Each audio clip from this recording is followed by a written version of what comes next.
Hey, tough guy. You know what these are? Huh? Yeah, that's right. That's some natural, God-given chompers right there. And just like everything in life, they're not perfect. But these teeth are real. And this enamel, it's been places you wouldn't believe. From food to pussy. That's right, I'm down there biting on it like bubblegum. Yep. I haven't slept again. It's 6:45 a.m. I've been up all night for the third time this week. I'm in a silly, goofy mood. Point is, though, I've got real teeth, which is becoming less and less common now online. A lot of the people you see on the cyberspace is rocking veneers. It's become extremely common, and now there's even huge scams revolving veneers with people that are claiming to be veneer techs. Meanwhile, they're just greasy goobers that read a single Google article on how to potentially install veneers, but it's just a bunch of mumbo jumbo. It doesn't actually make them qualified. They basically just say install the veneers with rusty nails and toothpicks. And I just learned about someone who basically took one of those courses and opened their own business with it. I learned about her from a Tozy who just covered her. Her name's Emily Martinez, and she's actually in my neck of the woods down here, baby. We are getting some absolute lunatics recently in the headlines down here in the old swamp. Emily Martinez is facing some serious years in the slammer for practicing dentistry without a license. She had been running a business where she would give people veneers extremely cheap because she would just crazy glue a set of veneers to people's mouths, which inevitably led to people getting infections and needing emergency care. Came here to Tap In Beauty Bar to get a smile makeover, but they left with pain and injuries. Police say that Emily Martinez used crazy glue to put veneers on her victim's teeth. She's not smiling in her mugshot, but giving clients a bright white smile with veneers is what Emily Martinez advertised on social media. Video after video shows her claiming to transform teeth from drab to fab, except she is not licensed to put in veneers. She has no schooling to do veneers. And in the state of Florida, obviously, you have to be licensed to do any kind of work like that. An interesting scheme, and surprisingly, she's not alone. She is, to my knowledge, the only one that's been busted for this, of installing veneers using crazy glue. But as I briefly touched on, there is this new practice of veneer techs that are popping up, which are just people that Googled how to install veneer and read the WikiHow guide that popped up first. They're not actually experts, but they're getting business because veneers are expensive, real ones are expensive, and people like Emily Martinez are charging a fraction of the cost. So people are like, oh, I'll save money and get some real nice teeth, and then they go get their shit fucked. Something her victims didn't know. Two separate customers reported Martinez to Pinellas Park Police this summer after they had complications, and Martinez refused to fix the work or refund them. They were told by an actual dentist that the veneers that were placed in the victim's mouth appeared to have done with crazy glue. On average, a single veneer at a dentist office can cost between $900 to $1,500 per tooth. One victim paid Martinez $2,500 for the entire mouth. And no doubt that mouth is going to need more than $2,500 to fix everything that went wrong after that visit. You can't just let crazy glue go in there and rot your entire oral hygiene to smithereens. So some people got infections, others needed emergency care.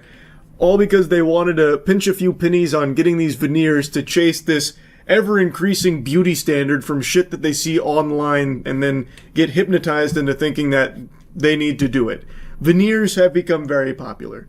A lot of celebrities you see have veneers. A lot of influencers online you see have veneers. So now this market is booming and people following this trend, which has led to people like Emily Martinez exploiting it and trying to squeeze some doubloons from some gullible people. I struggle to imagine the people that will see an Instagram post, a complete stranger claiming to be a veneer tech and just rationalizing it in their head that it's a good idea to make that purchase. They must know what they're doing. All because they saw an Instagram post. It's crazy. And I know it's not anything groundbreaking or new. This happens in every industry. You could probably go on Facebook Marketplace right now and find Big Bubba's Tires offering BBLs in the back rooms. You can find all of these back alley surgeons to do these procedures for cheap. And it's always going to be horrible. It's always going to be the most atrocious work possible that is going to really damage you in the long term. Maybe not even in the long term. Maybe immediately it will hurt you. There are people that have died from botched BBLs. Like, I'm getting sidetracked. As far as we know, no one has died from these veneer installments. But people have got infections and needed serious care to fix it, spending significantly more money on the maintenance and fixing of their teeth than what they saved by going to Emily Martinez for a cheaper set of veneers. It's not the first time she's been accused of this crime. We learned in March Martinez was arrested on charges of unlicensed dentist work in Hillsborough County. She was released and performed the work on Pinellas victims in June and July. And it may have been more than veneers. We also got information that possibly pulling of teeth. We did also get information that maybe even like children's veneers. So this is still an active investigation. From the sound of things, people that paid a visit for those veneers viewed her as a dentist. So they started, I guess, requesting like tooth extractions and shit. Or maybe she was just offering that for funsy. Like, hey, this tooth looks a little rotted. You want me to just yank it? I'll only charge you like $1,000. They're like, oh, great, what a deal. I wonder how that extraction went, by the way. She probably just got a pair of needle nose pliers and just yanked that bitch right out. Or maybe just took like a hammer and chisel and just fucking whacked on it or something. Like, I bet it was the sloppiest, most painful process ever for a tooth extraction. I imagine finding your dentist through a veneer tech post on Instagram. It blows my mind how anyone would let themselves do that. And according to the report here, she was also allegedly doing veneers for children as well. What the fuck? The American Dental Association issued a warning last year about unlicensed people claiming to be so-called veneer techs on social media. The ADA says any dental procedure that may alter the physical structure of an individual's teeth, gums, or jaws without the supervision of a dentist has the potential to cause irreversible harm. A statement like that is so painfully obvious that it's sad that it actually needs to be explained to people. Like, people should be able to have the bare minimum intelligence to recognize that going to a random Instagram account that's charging you like a crazy deal on veneers is probably going to lead to some subpar work, or at the very least, this person is a shady individual and probably not like a general accredited dentist. Like, I don't know how people don't see that by doing something like this, you are setting yourself up for failure. It's also just such a nice cherry on top of this cake here. She was refusing refunds. So those customers that had the complications approached her directly, and she just said, absolutely not. I'm putting the kibosh on that line of questioning right now. No refunds. This is a non-negotiable. Police say Martinez's victims needed emergency dental care after what she did to their teeth. They actually have had to pay thousands of dollars to get their teeth fixed. And some of them had to wait for the infection to clear and go get their teeth fixed. And police say that Martinez was operating here since at least January, but she has used multiple different names for herself and her business. They encourage anyone who may have used her services to reach out to police. This lady was unhinged with this business here. I am very curious how many people paid for her services, because we know at least 2 of them had some pretty big complications that required like serious tending to, according to the stories. I even read a report that apparently where she claimed to be a dental assistant for 4 years and had proper tools and training, and she learned how to do this procedure after taking an online course on how to fix her 11-year-old daughter's smile after her teeth were knocked out. So basically, she did a Google search on installing veneers and then launched a whole business which basically amounted to just crazy gluing that shit to people's mouths. A mind-boggling strategy. Also, that's apparently not that uncommon when it comes to veneer techs. According to some of the reports, veneer techs take like a 2-day course on how to do it. Truly someone worth putting your oral health in the hands of. Pretty interesting stuff here. I'm curious what her sentencing will ultimately look like. And I'm, like I said, very interested to know how many clients she had. I bet there are people that were seeing her actively like a general dentist, like even going for checkups to her. I bet But anyway, I just wanted to yap about this a bit. That's it. See ya. Which way do I... I'll go this way. Talk to me. Emmett's already been taken. Oh, What does it say? Say the light? Chode... Light. Chode say the light. It's code. I don't know about that. I think it's a trap. I'd like to turn on the headlights, but I don't have the key. I need to find the Change key. yourself back to channel 3 though. Oh, Where'd you find him? thanks. Ugh, like it matters. So I'm looking for 7, 9, 20 amp, 40 amp. Yeah, okay, standard car stuff. I don't expect you to know about that. No battery. I Just should gonna take a have look to- under the hood. No battery. Gonna have to just carburate, radiate, and freon. Should be fine.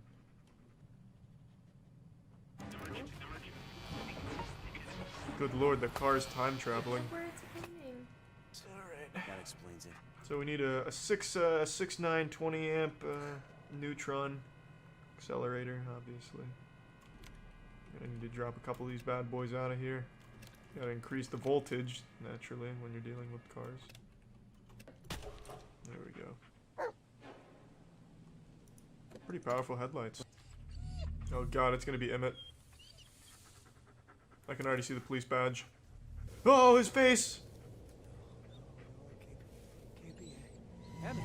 What happened? We were just... Why did you do this? Lenning's badge. Oh, no one deserved it more than him. You were just insulting the shit out of this guy. Now all of a sudden you're acting like you were his friend the whole time? God damn. Ooh. Another tape. Oh, this is the killer. Wait a minute, this is Ellis. 100% this is Ellis. This is why we're traveling with him.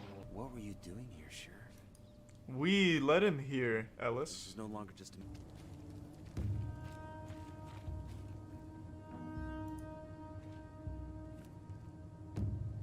It's an army hat. What the... Oh, Oh, so we were in the military, got PTSD, and then became an astronaut with PTSD who hates his wife. Being flanked by the Viet Cong. Shit, I lost bullet. I'll find him any minute now, I'm sure. I found him.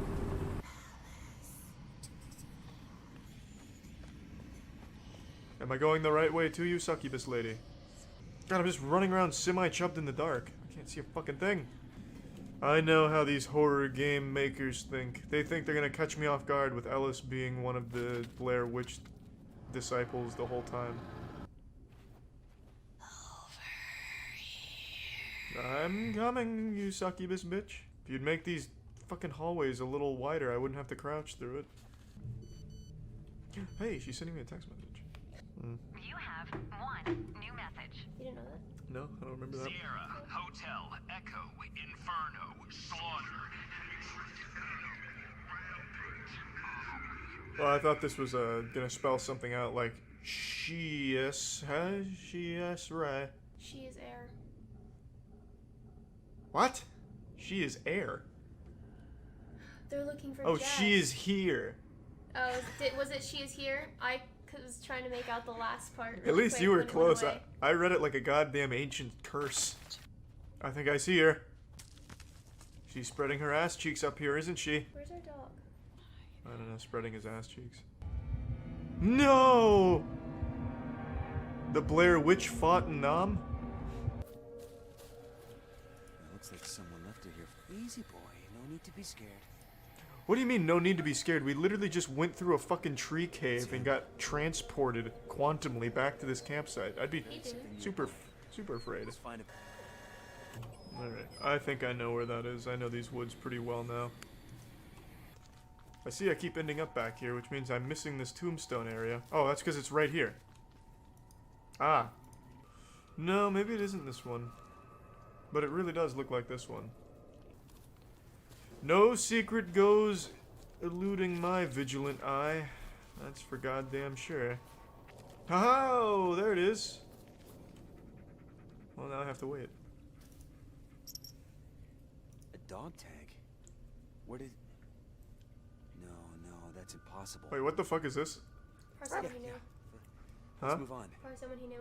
Well, why does it say a POS Hebrew? I don't think that goes on dog A tags. positive. Hebrew. Blood type. Oh. religion. I thought I was calling him a piece of shit Hebrew. I thought it was like an anti-Semitic dog tag. What do you, as if no one else thought that same thing. I've never seen a dog tag like that.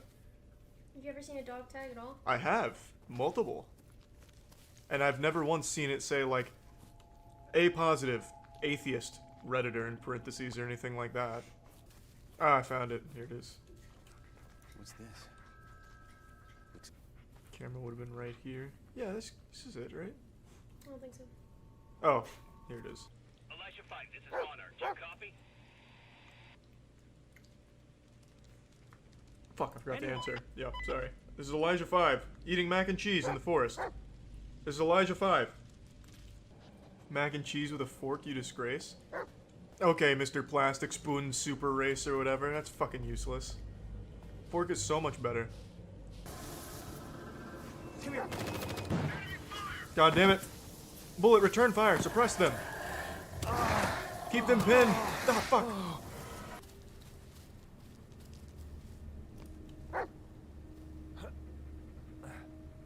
Jump up, boy. We're going to Skyrim. I already know where I'm going. I'm going back to the past. Punch it. Take it easy. Put. No. Oh, I see. I see the problem now. What is up, pussies at the sawmill? Screeching halt. Bang.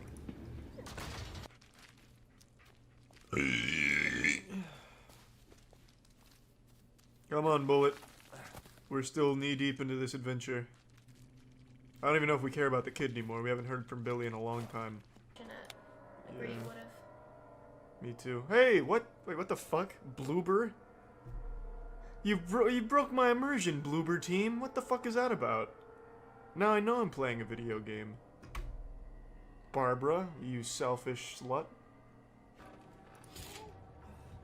Oh my god, he's still alive. Jesus. Quick, piss in his mouth. Try Thanks, it. Johnny. Huh? Is that the sawmill? Oh my god, he's cutting himself open. Well, I don't think he's cutting himself open here. I think someone has thrown him onto this saw, if I had to guess. You didn't have a chance. Yeah, I'm a genius! It was Ellis the whole time. See, that's Bullet. Well, he said he went to space, so when did he become an astronaut? He never said he went to space. He did.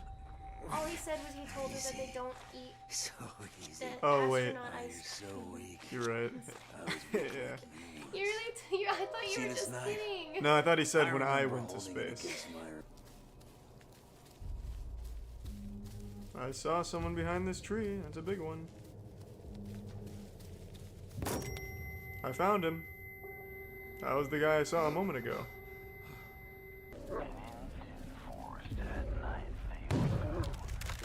Damn, that guy's just fucking blasted.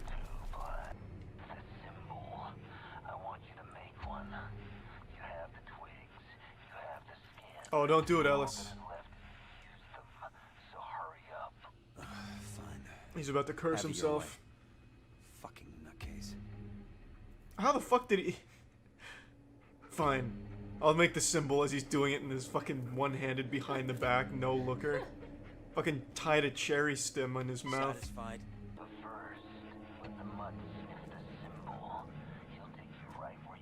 Oh, he's gonna make us kill the dog. Ow.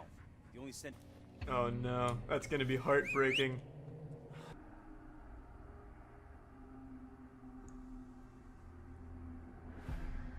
Huh? I don't understand. I called it. What? No, fuck you, no! No, I will not kill Bullet. That's right. I'm coming, Bullet. Watch out for the gunfire. Bullet? What's happening? Hold on, boy. Hold on, boy, I'm coming. Oh god, no, please. Don't move, buddy. Okay, shush, shush, shush, shush, shush. What It's happened? fine. But wouldn't you feel better if it turns out it wasn't a real dog and it was a serial killer in disguise? Only pretending to be a dog? That's not how it's gonna work. Probably won't, but there's always that slim chance.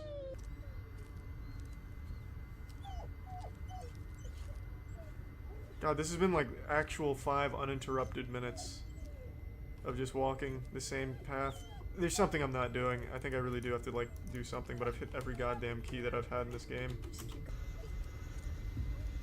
Don't you dare. Well, I don't think there's a way to progress the game without doing it. I don't know what the fuck I'm supposed to do. Alright, I'll just do this for the next few hours, I guess. Until the developers patch in a mode There's where it probably works. 2 endings. One where you let the dog die and the other where you don't. I'll keep fucking pumping dick here, I guess. Bullet? Oh, do they kill the dog no matter what? No, fuck! Fuck! Damn it, Ellis, I've been trying to reach you for hours. Anyway, I just wanted to say that we're dropping the search. It's nothing personal. But hey, you left him there to die. Whoa! It's only fair you die alone out there as well. That's fucked up. I tried really hard. I played in, like, dirt and poopy and shit, looking for clues. Oh yeah, I forgot to do that. Check the other one. Hold on, I'm looking up. What? What? No. Wait, that was a whole message of not doing what you're told. Son of a bitch, I did what he told me to do. Anymore. Make it stop! Damn it! He fucking fooled me. He didn't even say Simon Says, and I followed it. Which way? See if you can call him. Call Bullet? I don't think he has his phone on him. Don't worry, Peter, I'm coming. Oh, this is the same house from the Blair Witch Project movie. Who's in here, huh? You pussies. I thought that was the Blair Witch. I was gonna say we just fucking lost, but it was just a crazed meth addict again. That one was different. The light just made it angry. Ah, so a gamer. Even worse. Whoa! Living like the 1%, eh? I didn't mean to startle you. Sorry to just kind of intrude. She robbed me. All of this just an elaborate scam to get money out of my wallet. The light. Can anyone hear me? The light. Turn on the lights. What? The headlights. Turn them on. I knew it! I fucking knew it! So what, is he caught in like an endless time loop? Sheriff. What's up, Emmett? No! Emmett! I called it though, I'm a genius. Wait, I wonder if I just didn't do that, if I would have had a different ending. Yeah, I actually didn't think I had a choice, but I see there was a door there.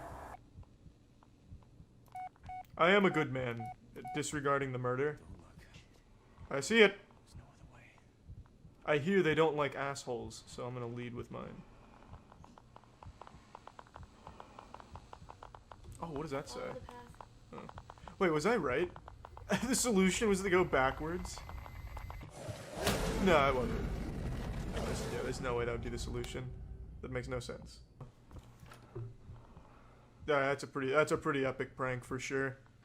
That's a good fucking prank. You open the door, it's a brick wall, it just tells you to be a man. That's not bad. That's solid. They got me on that one for sure. Fuck. My light went out. And I still have the camera. It's shaking a lot. I see him! Ellis is getting away! Ah! Why did... there were so many plot lines, that's right. Ellis shot a kid. Disappointing. Or something. What the fuck is happening? Sir. You guys don't respect me. I heard you talking shit. Say it to the camera for my YouTube vlogs. Who's it from?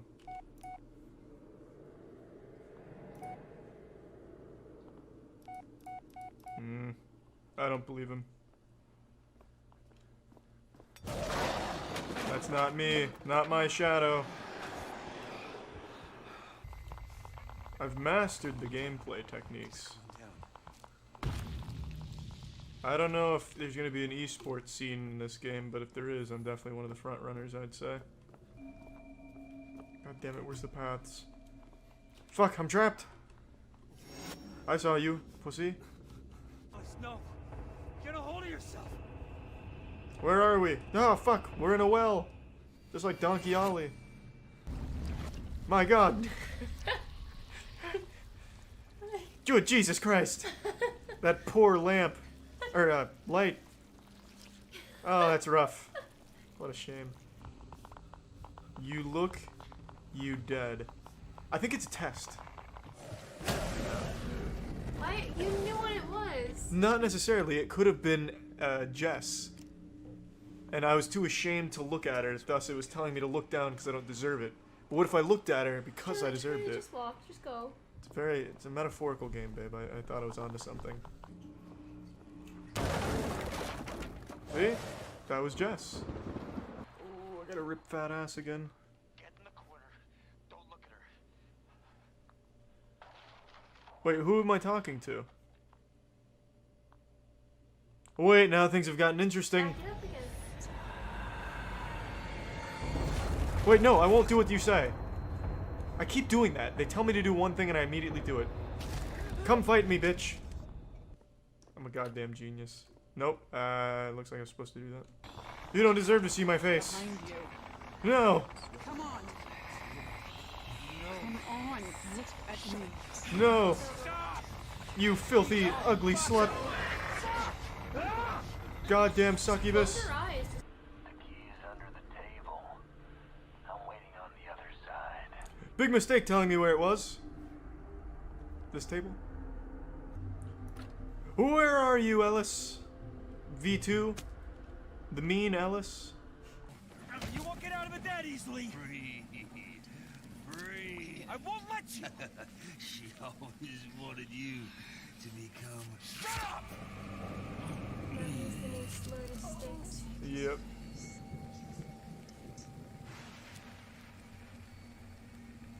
I called it from the get-go. Well, that's him now. Yeah. But that wasn't him to start. No, it was always. No?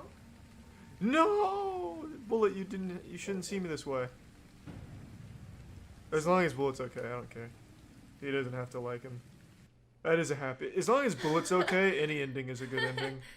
Forged in Fire is an absolutely fantastic show that was unfortunately stabbed in the back by History Channel. You might remember when I made a video complimenting History for their decision to upload full episodes of the show to YouTube. Well, mere hours after I posted that, they made the inexplicable decision to remove every single episode they ever uploaded and haven't uploaded any more since, except for these like fucking 5-minute montage bukkake highlight money shot reels, which is cool and all, but it's not nearly as good as a full episode that you get invested in the characters and the lore and shit. So yeah, History, you can take the forge away from the man, but you can't take the fire away from the man. I've still had that insatiable thirst for more blacksmithing, and to get my fix, I actually teamed up with a contestant from the Forged in Fire TV show, who teamed up with a friend of his to bring together the ultimate weapon.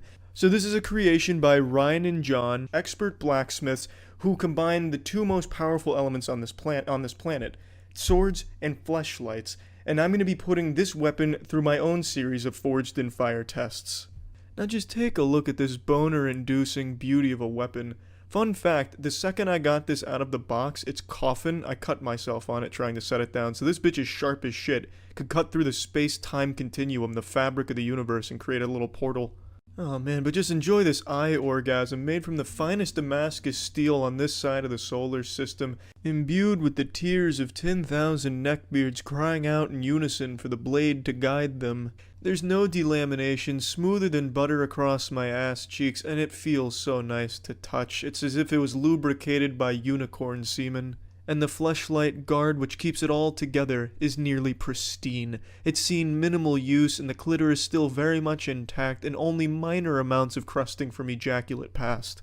It glistens in the sun and achieves a perfect balance that not even Peter Dinklage in Infinity War could hope to forge. This blade makes Excalibur look like a piece of shit, and it's all thanks to that rubber vagina. Vaginas are known for giving life as babies pop out of them, but now this vagina is giving death as a blade pops out of it. Test number 1, can it execute a flying watermelon?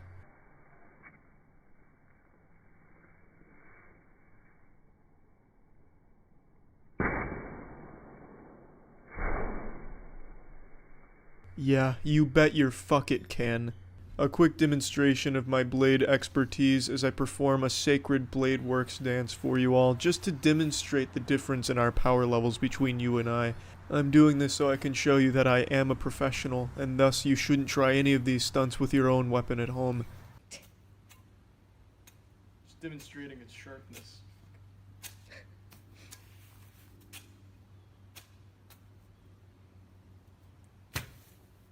Why did you do that?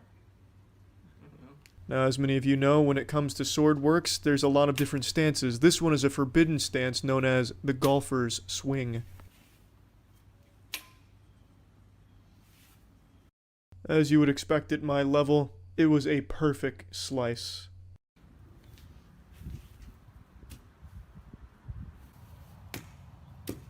Caveman style. This is how they used to mow the lawn back in the day. Just a fleshlight, a blade, and a dream.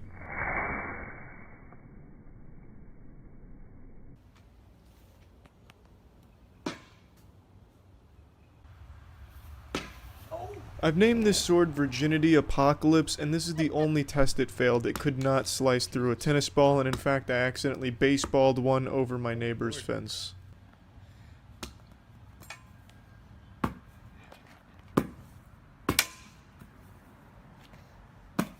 You're gonna break your sword before you break that. If it dies to the tennis ball, it wasn't worthy of my expertise anyway. You can't beat the classic paper test to demonstrate the blade's sharpness, which obviously the Virginity Apocalypse passed with flying colors. Just general ease slicing through it. It's just incredible.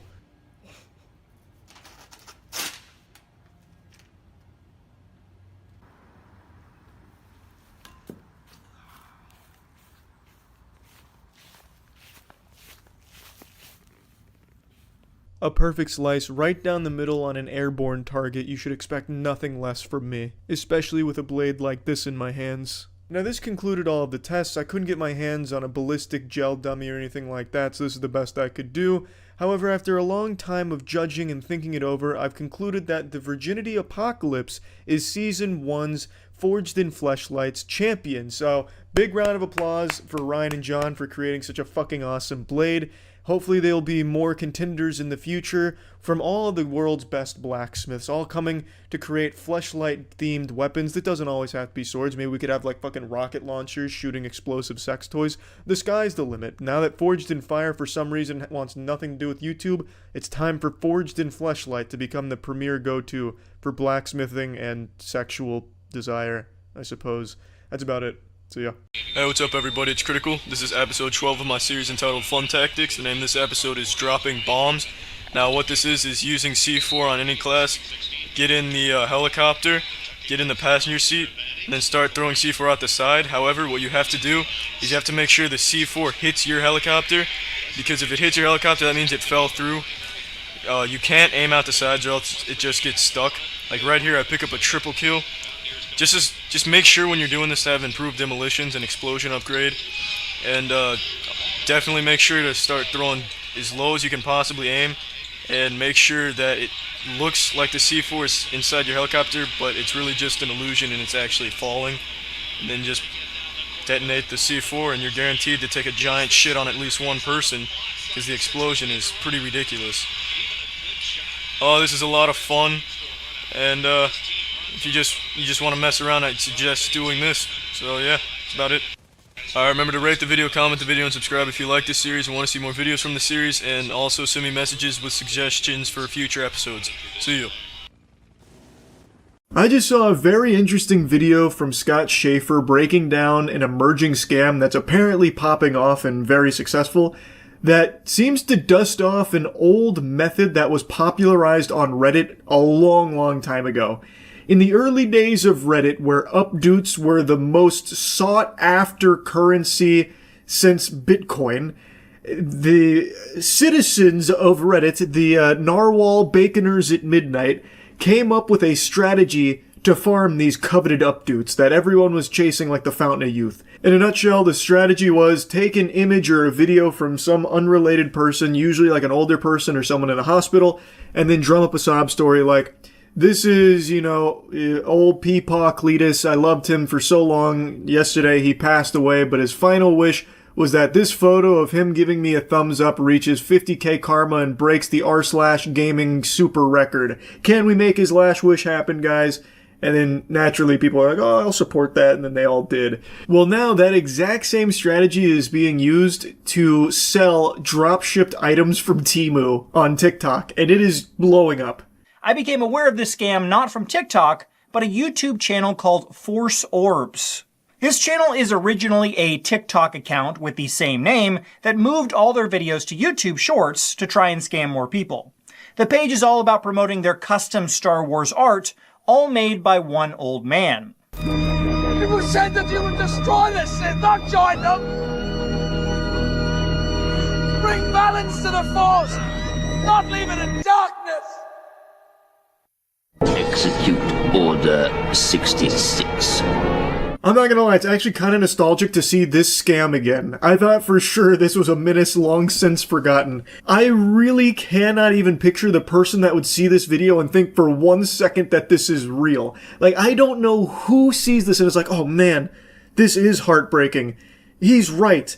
That video of that girl shooting a baseball at a car's window got so many views, but his Star Wars art is getting ridiculed?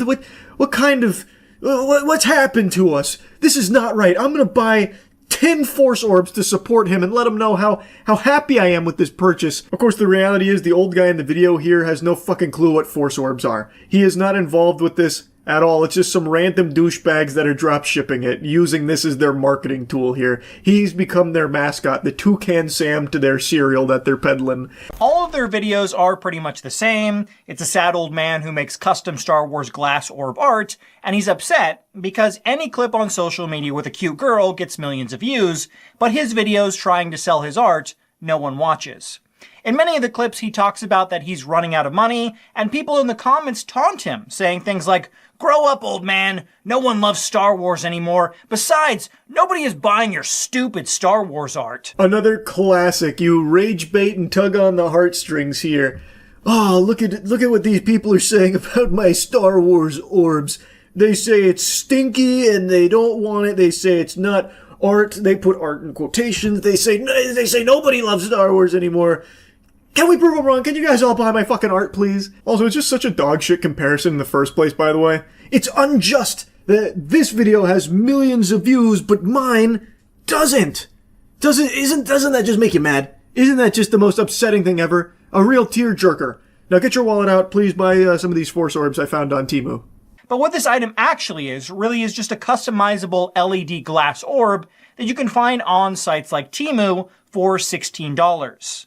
Any photo you want can be uploaded into these, but the scammers are trying to sell these with preloaded Star Wars images and calling them Force Orbs. The real crime is on their website, where they are selling these for a whopping $60 a pop. $60 is pennies to make this old man's dreams come true. Can we get his videos to 66 million views here so it matches that girl shooting a ball at a fucking car windshield? He deserves it, clearly. Come on, guys, what are we doing? If we each give him $1, we can afford one fucking Force Orb maybe at this absurd price. This is always probably my favorite part about these kind of scams. Like, it's not even so much like the goofiness of the videos they post and how fucking trash they are, but it's their preposterous level of greed where they'll mark up a Temu product like 2,000% and think anyone would be willing to buy that. Unfortunately, it seems like there are some gullible suckers that do because they want to, support this story that they've bought into hook, line, and sinker.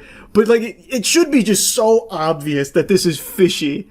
I cannot picture the person that sees this and is like, "Aw, I'm getting my credit card out." $60 for a Force Orb, it's a little steep, but it's made with love and care. I could tell, because the TikTok video said so. In the clips, it shows alleged production of the globes, but if you slow down the production videos, it seems to me that this might be AI footage, because the people in the video have weird body issues. Like this guy who has this weird crease in the middle of his forehead, and the arms in the next image look AI generated as well. No, what? AI generated videos? As if. No such thing, not on TikTok. They wouldn't be using AI to show the production, that's all legitimate. The worker there with the wacky forehead, well, that's all Quirky Brows Joe. I mean, everyone knows that guy's got like that weird shit in there, like an accordion. It's part of his identity. He's a zany character around the office that works with our favorite old guy at Force Orbs. Come on, don't be ridiculous. AI footage. My left shoe. One thing that isn't AI, though, is the sad old man who shows up in every video who claims to be making all these orbs. With a reverse image search, I was able to find where this footage originally comes from, and it's from a TikTok account called TedDog13. TedDog has nothing to do with the Force Orb scam, and he seems to be a nice old man who created his TikTok account to help him make new friends online. This is TedDog13. I want to thank you all for allowing me to make these videos. He seems like a sweetheart. And like I said, this isn't anything new. This has been a scam that's existed for a while, but it kind of petered out and wasn't really popular for a while. But now, thanks to TikTok being such a strong marketing vessel and people so willing to just buy into a sad story and like rally behind what they think is a good cause for these products on TikTok, people are now spinning that goodwill to exploit it. So now they're just drop shipping trash with fake stories around it, taking other people's videos and then even using AI videos to try and, spruce it up a little bit to get people to buy into it. It is doing well. Force Orbs, I think, is the most comical example, but Scott Schaefer goes through a few more. It is a rampant issue across TikTok and YouTube Shorts. Another TikTok and YouTube scam channel known as Fuzzy Paw Slides is doing the same thing to push their scam products, but this time they've added another twist to the tale. This is my last-ditch effort. Please stay to the end of this video, as it would help me tremendously. So my grandpa decided to take a leap of faith and start his own cat shelter. Currently, he's struggling to make ends meet and keep it open, so he decided to start making handmade cat slipper. He is the most kindest and talented person I know, but he has not received an order in 6 months. Please comment to boost this post and help support him. Aww. Make handmade hand slip. Make handmade. You ever had a dream that you ever wanted the handmade cat slipper? Wow, that's so sweet. He opened his own cat sanctuary, but hasn't had an order for 6 months for his handmade cat slipper. Come on, guys, can you boost this post so we can all buy his handmade cat slipper? Wow, that's such a good story. What a story, Mark. Sure enough, you can find slippers just like this on Alibaba, going anywhere from $1 to $3 for a pair, but the website for the scam is selling them marked down from $50 for the low price of only $30. Fuck! I'm losing money not buying the handmade cat slipper. Only $30 for a handmade cat slipper to keep this old man's sanctuary running? Oh my god, the blood of those cats is gonna be on my hands if I don't support him. No! Talk about a great deal. What truly is disgusting is they have a donate button, so you can help out their fake cat shelter that doesn't actually exist. No sarcasm on this one. That is just straight up outrageous. That is beyond shameless. So then it's not even drop shipping dog shit products. It is actually just a full-blown fraudulent red alert lie. Super duper scam. You get nothing in return. It is literally a give us money for nothing button on their website with this imaginary cat shelter. That one was crazy. That one actually did catch me off guard. I haven't seen that before. That one is actually so far over the line that they might actually find themselves eventually in like criminal charges. A lot of the other scams are able to hide behind like we did deliver something. So sometimes they do get away with that. Here, they don't even have that excuse. That could legitimately be a huge fucking issue for them should anyone ever bother to pursue it. Now, the old man that they show in the videos is actually a tailor and has his own TikTok account called George the Master Tailor, where he does tailoring work and never makes any cat slippers. George and his daughter have put out a few videos calling out the many TikTok accounts that have stolen his videos to promote their scam products. Good morning. A lot of people using my face, and they're selling stuff that's fake. It's not me. I don't make slippers and I don't make all the junk that they're selling. Like I said, it is actually a big problem. So big to the point that even some of the people that are being taken, like their content being taken to use to promote this, are becoming aware of it because some of their fans have been scammed by it and are alerting them that like, hey, this is going on. Also, there's other fans that are confused like, hey, I bought these, handmade cat slipper from you. It's trash. Why are you selling trash? And it's like, no, that's not me. I didn't do that kind of thing. So someone like George the Master Taylor here is coming out to set the record straight. Like, no, there's a bunch of accounts using my face to promote their products. It's not me. So just warning people. It is a big issue that is only being more prevalent because it's working. You know, I'm not that person. I'm not selling anything. Here's a list of the fake profiles that we're aware of at this point. Please, if you see them, report them. And if you find any more, please send them to us and also report them. And I think a lot of these channels may be run by the same group of scammers, because on the Fuzzy Paw Slides channel, not only did I find stolen footage from George, but even Ted Dog 13 popped up on the channel as well. Another channel even stole Ted Dog 13's voice and used it over the video of a different man to sell their drop-shipped cow slippers. This video has some audio that may or may not be DMCA, I'm not sure, but it's the same thing. It's just like some sad-ish music playing and then this sob story. Stay 9 seconds to help save my cow shelter from shutting down by buying my cow slippers. It actually really could all just be the same group of scammers doing this, and then I believe probably some copycats. Because, I mean, this shit is one-to-one. They couldn't even be bothered to change the narrative beyond going from cat to cow. It's the same homework. There's no change, really. So it does lend credibility to the idea that it is one group of scammers that is just dropshipping all of this shit and using this as their main marketing across numerous different social media handles from TikTok and YouTube Shorts. It's very likely.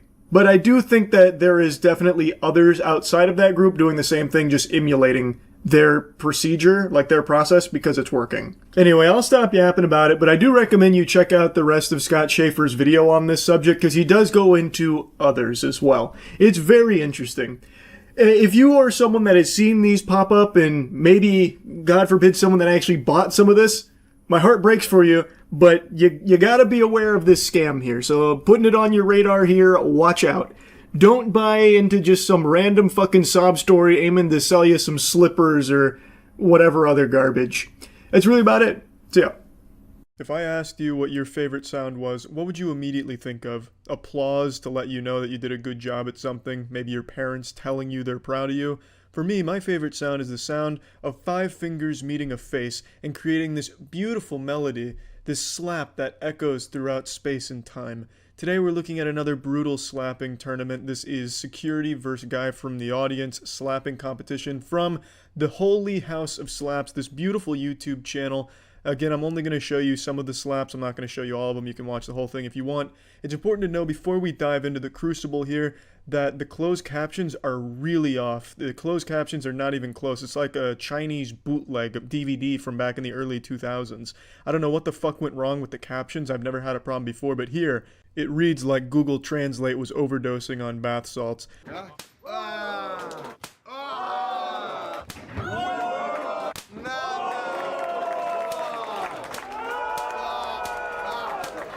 I don't know what this guy did to deserve this. It wasn't exactly a competition between these two guys. This guy just goes up there to get the shit out of it, the shit slapped out of him.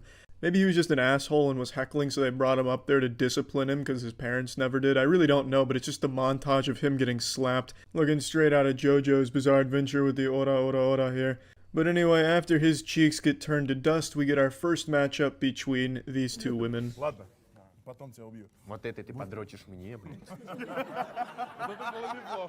It was around right here where I noticed the subtitles got a little fishy, going with "Then I will kill, now this type of masturbate to me." That sounds like something you'd read on the Facebook page where an Indian man's trying to flirt with a woman, you know, show me Bob's Vagina, bitch lasagna stuff. And it just didn't really seem right. It didn't seem like a joke that would have been made at the time, like this type masturbate to me type masturbate. But it only gets worse from here. So I don't know what's gone wrong with the translate feature, but it was not working very well.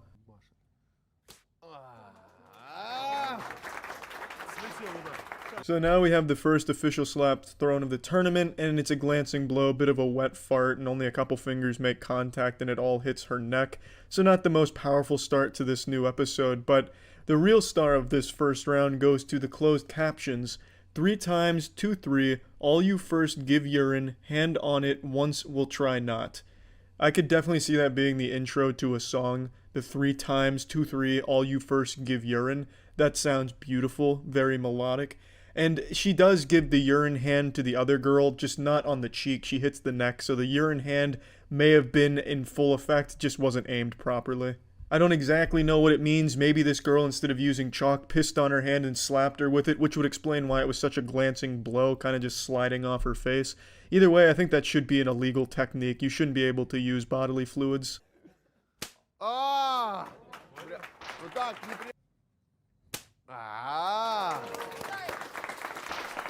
Ну так, в принципе.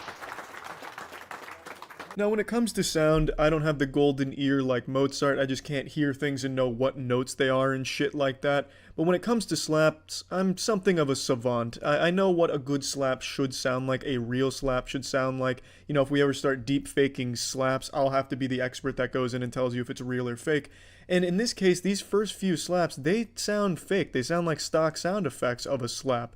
It's just something doesn't sit right with me. They don't strike me as authentic slap audio.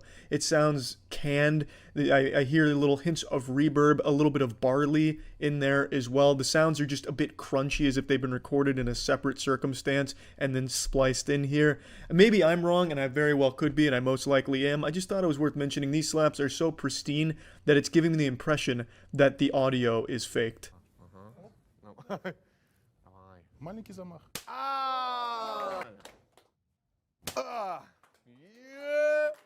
Твоя рука, вот. Вот, размахнулась, вот, понятно? И со всего размаху. Think about? This guy must really hate the other girl, because he goes around and gives her a tutorial on the proper way to slap to get the most torque and the most impact behind the slap. So he's really trying to get a knockout here, trying to really fuck this other girl's face up. He must just be like the coach of her. So now he's coming in off the sideline, calls a timeout, and then gives her another play here. Всех вырубал тут нахуй. Вот, ну тут нормально, да. Using her newly taught forbidden slapping technique, she's able to elicit quite the response from this spectator in the background here. Look at this kid. He is really into it. It's like he's just watching a car crash in front of him. Ну, лучше уже, да, уже лучше.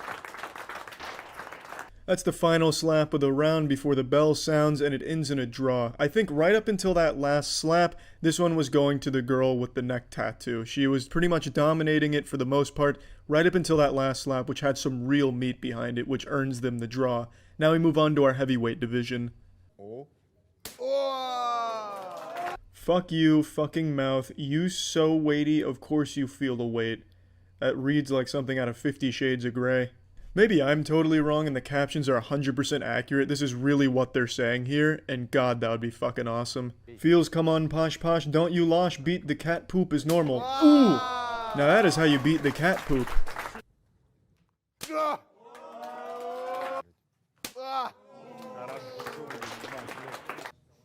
завоняло, блядь. Yeah, I bet it smells like fucking in there. Fucking testosterone. This shit is hardcore. These are no doubt some really big blasts, and I really like the larger man's technique where he comes straight across and hits it and falls back a little bit with his own momentum.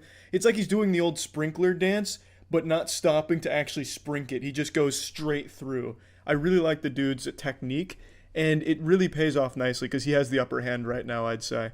And definitely has the upper hand, hand-wise. His hands are fucking massive. They cover the entire other guy's face. This slap is so powerful it elicits something a little bit more personal here. You homeless, unemployed guards, you have to fuck right away. So he slapped him so hard that they're about to make some guards have sex here. Давай, блядь, дай ему воды попить, нахуй. На, сука! Да. Конкретно. Красава! Чисто на водопроводчик.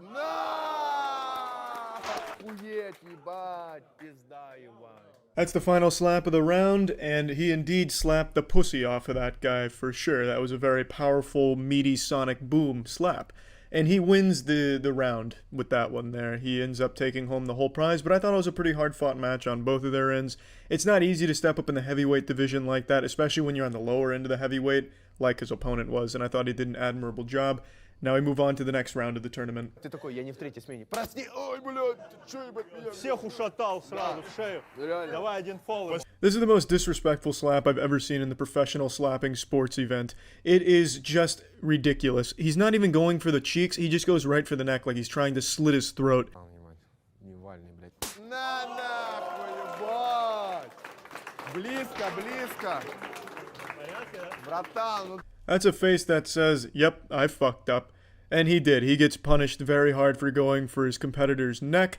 He just gets absolutely walloped on. A straight clobbered. And they count it as a knockout. He quits right there and the other guy takes home the title. All decided with a single slap.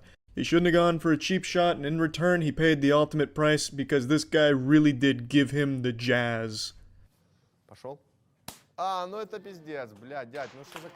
Что делать, ебать? А это рыжий, блядь. Это все сделал рыжий. Сука! Я ебал, бля. Да. Ты что сделал? Черт нахуй! Была бы моя воля, убил бы. Ебать! These incredible big boys out here busting cheeks, busted nuts, and these incredible captions to really complement all of it. This is just what slapping tournaments are all about. Just high octane, palms to the face, no mercy, relentlessness, while also talking about getting fucked on couches and fucking cars or whatever the closed captions are talking about. На, сука, ебать, я охуел. Фалил. Висок, да, фол тоже. No doubt the slaps are big, but the boys are bigger. The slaps don't really do much damage to either one of them, and in the end they give it to the guy that is not overly tattooed, because his slaps had a little bit more of an impact on the other guy, but not by much. I thought this was just a really close one. It wasn't the most thrilling of bouts we've seen, and it's only because they were so iron-jawed. There really wasn't a whole lot of damage being done that you could see, but you could definitely tell that those slaps were packing some mean power behind them. Пиздец. Ой, бля. Ты ему чуть нос так не сломал, блин. Это вообще пизда. Попал? По носу, да? This is the biggest mismatch in slapping history. This guy looks like a fucking hitman. This man looks like he's made out of steel. This looks like the guy that Superman was based on, and he's going up against an actual schoolboy. Now, interestingly, this is the security guard from the title of the video. This is the guy's security that decided to compete, and they really gave him some cannon fodder. They just gave him a lamb to a slaughter.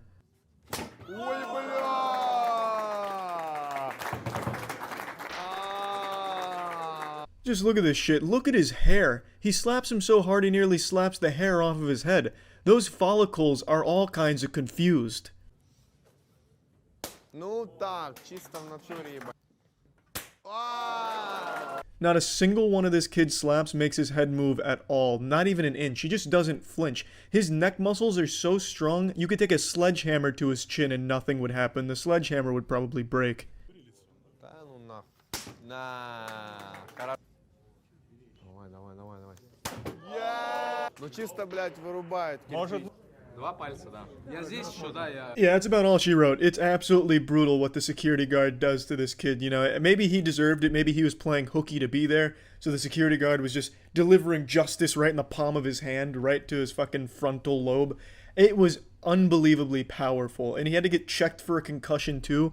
I half expected the guy checking him for a concussion was going to rip off the face mask, Mission Impossible style. It's just going to be the security guard again and slaps him one more time. Either way, this was such a good slapping competition, not only because the slaps were solid, but I loved the closed captioning. I hope they never fix that because these translations were fucking awesome. That's it. See ya. Yeah, I'll start it.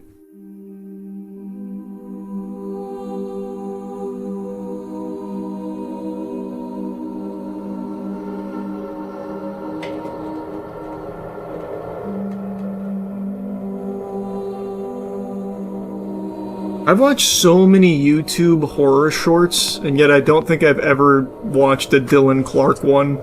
But it seems like he's like the go-to guy for high-quality ones.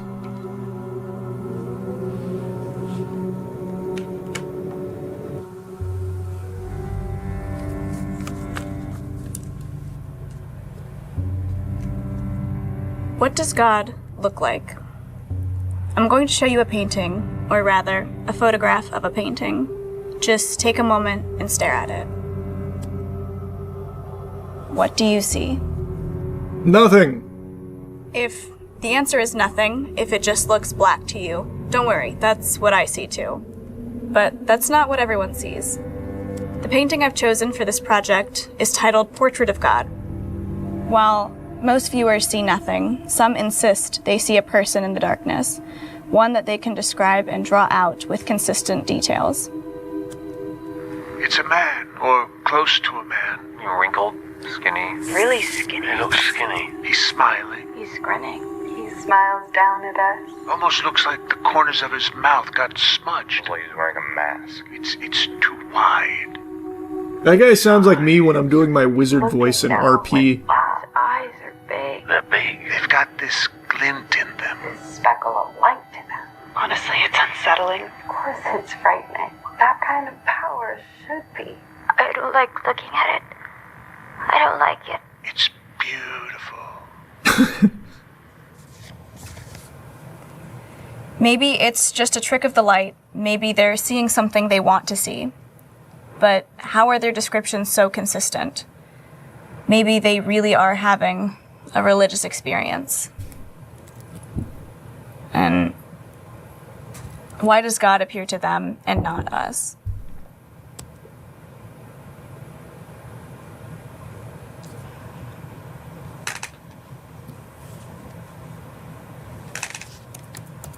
Run it back. Oh!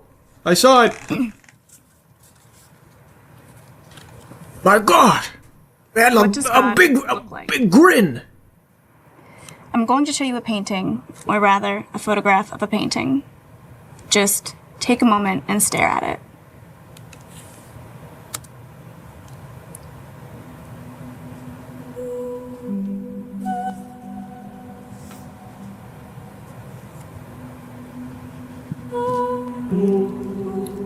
What do you see?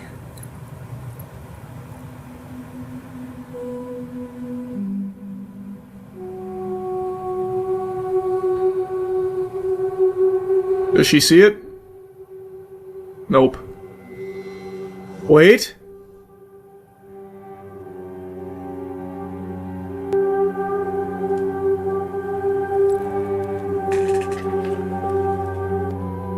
It's there, it's coming into focus. He's not being shy.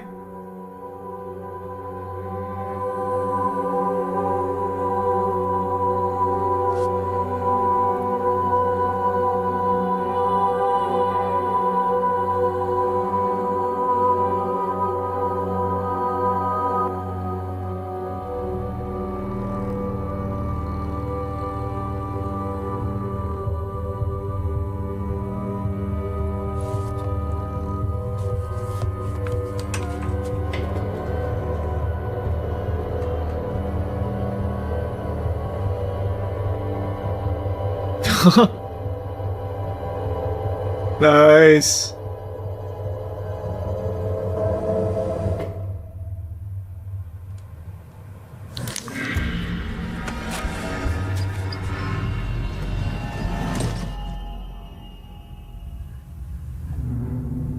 Oh no, now she's in the portrait.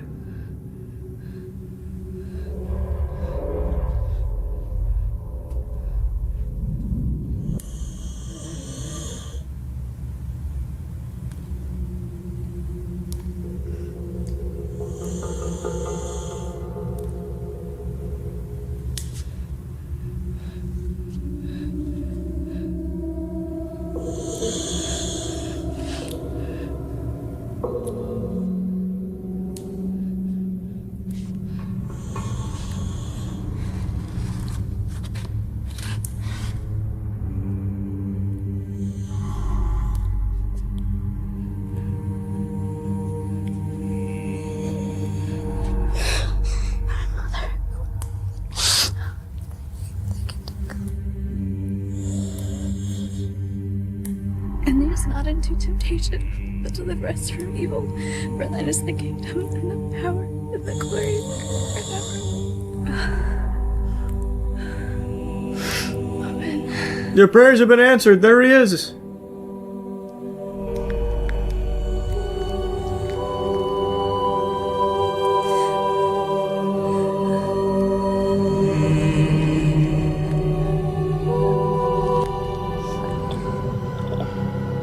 This looks like the jump scare guy from that mining horror game that I played a while back.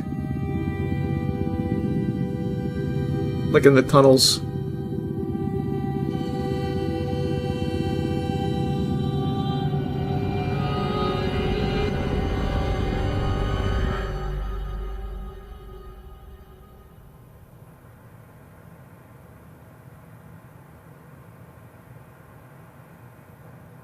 Oh my.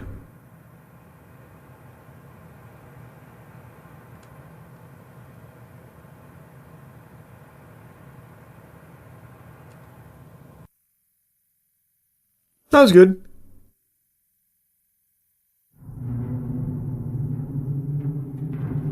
So he's doing the Blair Witch remake, huh? Hopefully it turns out better than the last one. You remember those History Channel shows that went on for way too long, like Curse of Oak Island? I don't know Curse of Oak Island. You did just remind me of a show that I fucking love that I saw a clip of today out of nowhere. Mountain Monsters. But no, I don't know Curse of Oak Island. But I do know me some good old-fashioned fucking mountain monsters. Dude, I love it so much, it's actually just them LARPing in the woods. Yeah, I wanted to do something like this with my friends, like a TOC video or something. But, like, we hire guys like this, and we just send them out there on a hunt for, like, various things, like, on our land. It's just, I'm not certain it'd be super safe. Well, we wouldn't give them, like, actual guns for it, no. We'd give them, like, small arms. like fly swatters and stuff. So we'd send them out there with their... We'd treat it like Phasmophobia, right? We'd give them their task, like, go out there and find the Yahoo, and then we'd dress Aaron up or something as the Yahoo. He's out there and he's making a bunch of noise, a bunch of ruckus. That kind of stuff. I think it'd be very cool, I just don't know if it's actually something feasible. This ain't good, boys. This is bad. Oh my gosh! What in it? It's Huckleberry! Easy. What in the hell? Huckleberry? Huckleberry! Easy. We come over the top of that hill.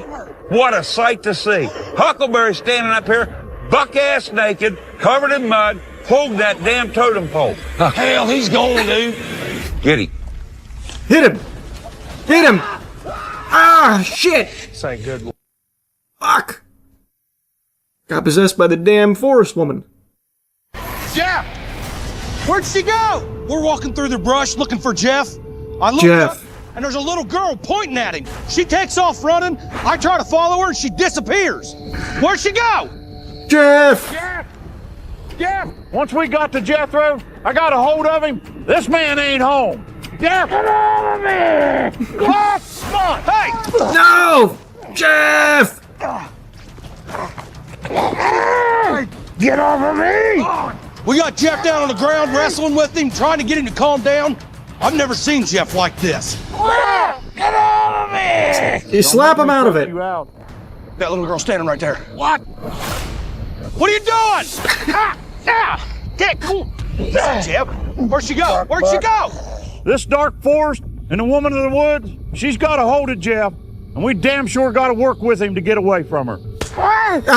Thank God. What are you doing to me? We're trying to help you. The holy slap. Pushed her out. See, I think that'd be so fun to do. Like, on our land, I think that'd go so crazy. No, this show is great. Mountain Monsters is so good. Oh, if Queso wants to come down and do it, oh, that'd be great. That'd be so fun.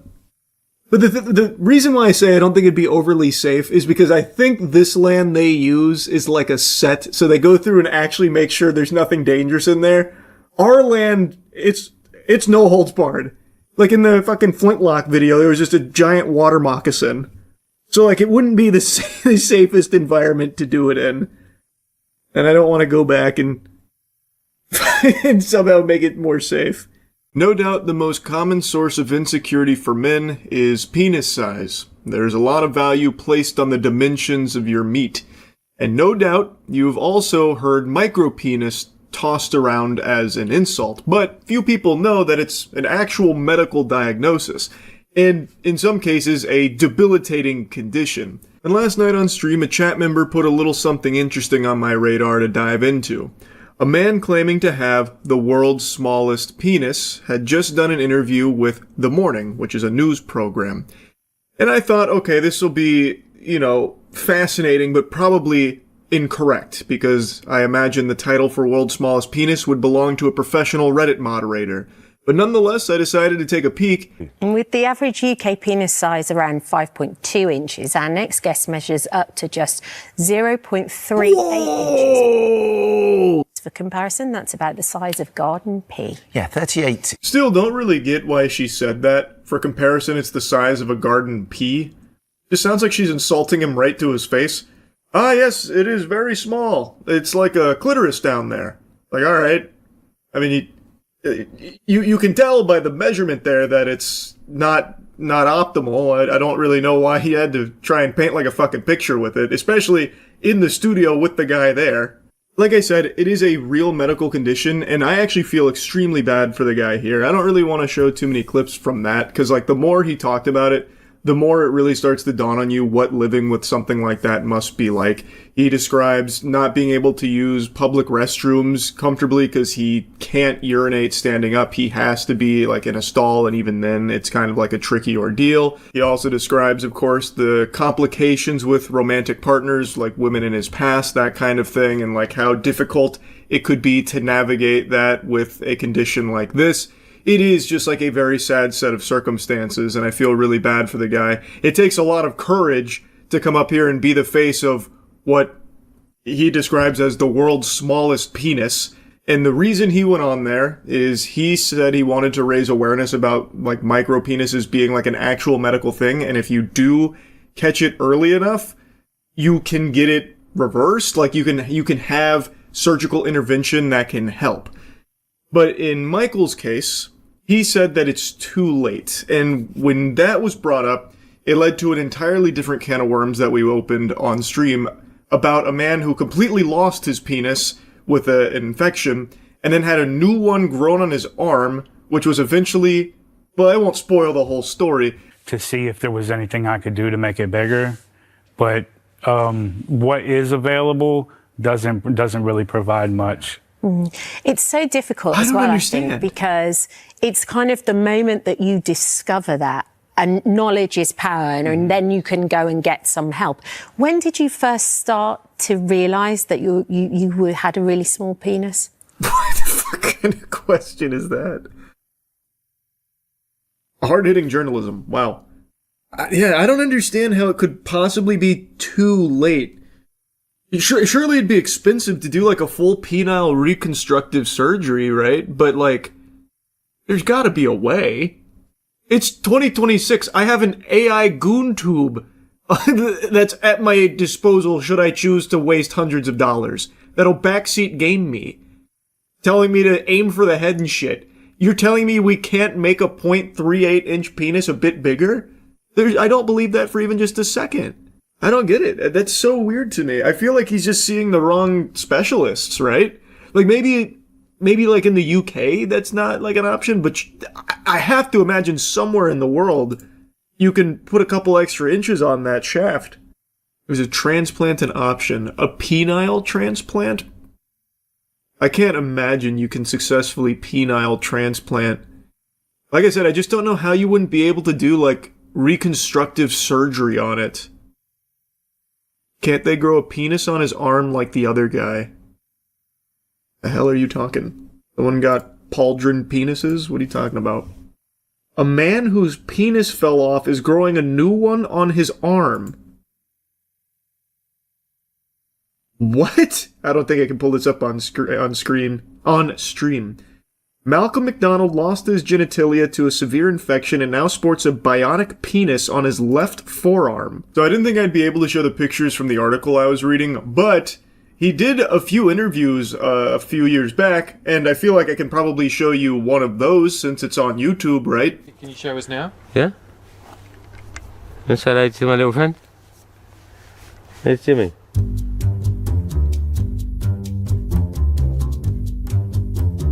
Imagine rolling up your sleeves to pull your cock out. That is wild. So, It's not like clickbait, it's not like phony baloney headlines here. This was a real medical procedure here to grow a new penis on this guy's arm to get it ready to move back to his groin. That was the goal. It wasn't to like, that wasn't its final evolution there. That wasn't the, perfect cell form of having, penis arm or anything. It was to get it there, get it healthy, and then get it ready to move to the groin. It is an unbelievable story. After a mechanic from the United Kingdom lost his penis, medical innovators fashioned him a replacement out of his existing tissue, and it now rests on his left forearm. But why put it on his forearm? Why would you... If you can grow it again, just put it downstairs. So as I read more, it became clear that they couldn't grow it back there at the time, so they chose his arm for it, but even after doing more digging on this, I don't understand why it had to be the arm in a place that's so visible. I don't know why they couldn't grow it on, like, his thigh, or, like, maybe a little more up here on the arm meat, around, like, the triceps area or something, as opposed to, like, his actual forearm here. That then just meant he couldn't wear, like, t-shirts or anything like that. It just felt like the placement was suboptimal. But again, full disclosure, surprise, surprise, I'm not a cock savant. I'm not a wiener scientist. So maybe the forearm is the only environment in which you can plant that seed to, grow dicks. But I don't know why it couldn't go elsewhere, like the thigh, somewhere less visible. The chest, on the titty, dick nipples or something, like, pretty much anywhere but there, because in that position, that means he has to be extremely careful when out in public, because it could just at any moment fall out, which you're going to hear did happen. He's just got a dick on his arm. It's fucking crazy. It's like the Assassin's Creed Hidden Blade, but wiener. Ralph and his team partially removed this section of skin, blood vessels, and nerves from McDonald's left arm, shaped it into a replacement phallus. A urethra was then created via surgery, and 2 tubes and a pump were inserted, which would allow the new penis to achieve mechanical erections. Once the penis was finished, the shaft was detached from the arm, allowing it to grow additional skin and tissue while dangling freely. The original intention was for the new penis to be surgically reattached to his groin in 2018, 2 years after the original procedure. However, due to various scheduling issues, illness, and more recently widespread delays caused by the coronavirus pandemic, this is 2020 by the way, McDonald's new penis has been on his arm for the last 4 years, and it looks like it may be staying put for the foreseeable future. Yeah, so McDonald's, who was profiled in the post back in 2020, eventually became used to having the appendage on his arm. People ask me about it when they see me in the pub, and of course people make jokes. But I get it, it's not every day you see a man with a penis on his arm. Of course, I see the funny side, I have to. I don't have any other option. In a new documentary, The Man with a Penis on His Arm... You couldn't give it a cooler title. McDonald recalls helping an elderly lady retrieve an item from the top shelf at a supermarket, only to have the penis pop out from beneath his sleeve and nearly hit her on the head. It's something to tell the grandchildren, isn't it? McDonald tells the program, clearly keeping a sense of humor about the situation. Earlier this year, however, doctors finally performed a successful surgery, moving McDonald's man-made penis from forearm down to pubic area. It was a 9-hour op. First thing I did was look down and I was like, oh my days, they got it this time. Nerves and blood vessels... this is different. Nerves and blood vessels were taken from the arm and stitched together in the pubic area to establish blood supply to the manufactured penis. Urologists worked with plastic surgeons during the process to make sure McDonald could have a functioning urethra, meaning he will now be able to pass urine normally. And the clever medics even installed 2 tubes to allow McDonald to inflate the penis with a hand pump in order to give himself an erection. Oh wow, so he's the master of his own fate now. He doesn't need to rely on nature. This could be a turning point in my life, the divorced dad gushed, thrilled at the prospect that he'll finally be able to have sex again. Turns out McDonald's artificial penis is even better than his real one. The dad designed his dream penis with the help of surgeons and added an extra 2 inches to the man-made model, making it 6 in total. They were happy to listen to what I wanted it to be like, which was amazing. Not many can say they have a designer penis. Well, it has a happy ending. I don't know where you saw that he chose not to put it down there on the groin. Yeah, I can't show you it on his arm, but I can show you the scar. And then immediately it gets right to his arm. Yep, that went to the top of the page. I was going to show you that, but that went to the top of the page. It's blurred, though. So if we can do this, why can we not help him? I don't understand. That guy's condition seems far more severe. He literally lost his cock to sepsis. This guy just has a very small one. I have to imagine it would be even more convenient, since everything's still all there, to just do something to help, right? So like I said, all the plumbing is still in order, like the wiring's still good, like he still does have like a functioning penis, it's just at a size that makes things more difficult, whereas in McDonald's case, he completely lost that, and yet they were able to grow one, a designer penis. They built a cock out of a box of scraps. I just don't understand if that's a possibility, and it has successfully been performed before, why, in Michael's case, is he led to believe that it's too late and there's no action that can be taken outside of like a couple of smaller procedures like fat injections, which in the later part of the interview he mentions he tried, it just didn't take, and the other options add like very trivial amounts of size for a lot of risk and a lot of money. So I'm just kind of left confused is all. Just more like... Man, that's so fucking sad. There's gotta be a way to help this guy. I don't understand how it's like unsolvable. He's younger than the guy who grew it on his arm. His problem isn't nearly as severe as the guy who grew it on his arm. Well, I make it sound like he's an X-Men mutant who did it on his own accord. The doctors grew a penis on his arm and then put it in his groin. Why is that not possible here? Just connect this guy with that team. It's entirely possible this was something that Michael was offered, but he didn't want to be, growing penises like body hair, which I think would be understandable. What I more mean is that it feels like, based on what I've learned now about like McDonald's case, as well as like a couple of other like very rare cases, that maybe there are some other options that aren't just like, ineffective fat injections and things that he's already tried. Like, overall, I just feel so fucking bad for Michael, and I'm just hoping that there's something more that can be done should he choose to want to pursue that. He also mentions in the interview that he's doing all of this with gusto here to try and help others out there that might have something similar going on but don't realize how serious it is, so that way they can act now and hopefully avoid, like, problems down the line. And I think that's great from Michael. Here they got a lot of wild ones. This is the same station that had that woman come on about like how she left her husband because she was fucking a ghost. Right? I'm pretty sure it's the same station. So yeah, this program does have a lot of interesting stuff come across. Initiating moisture.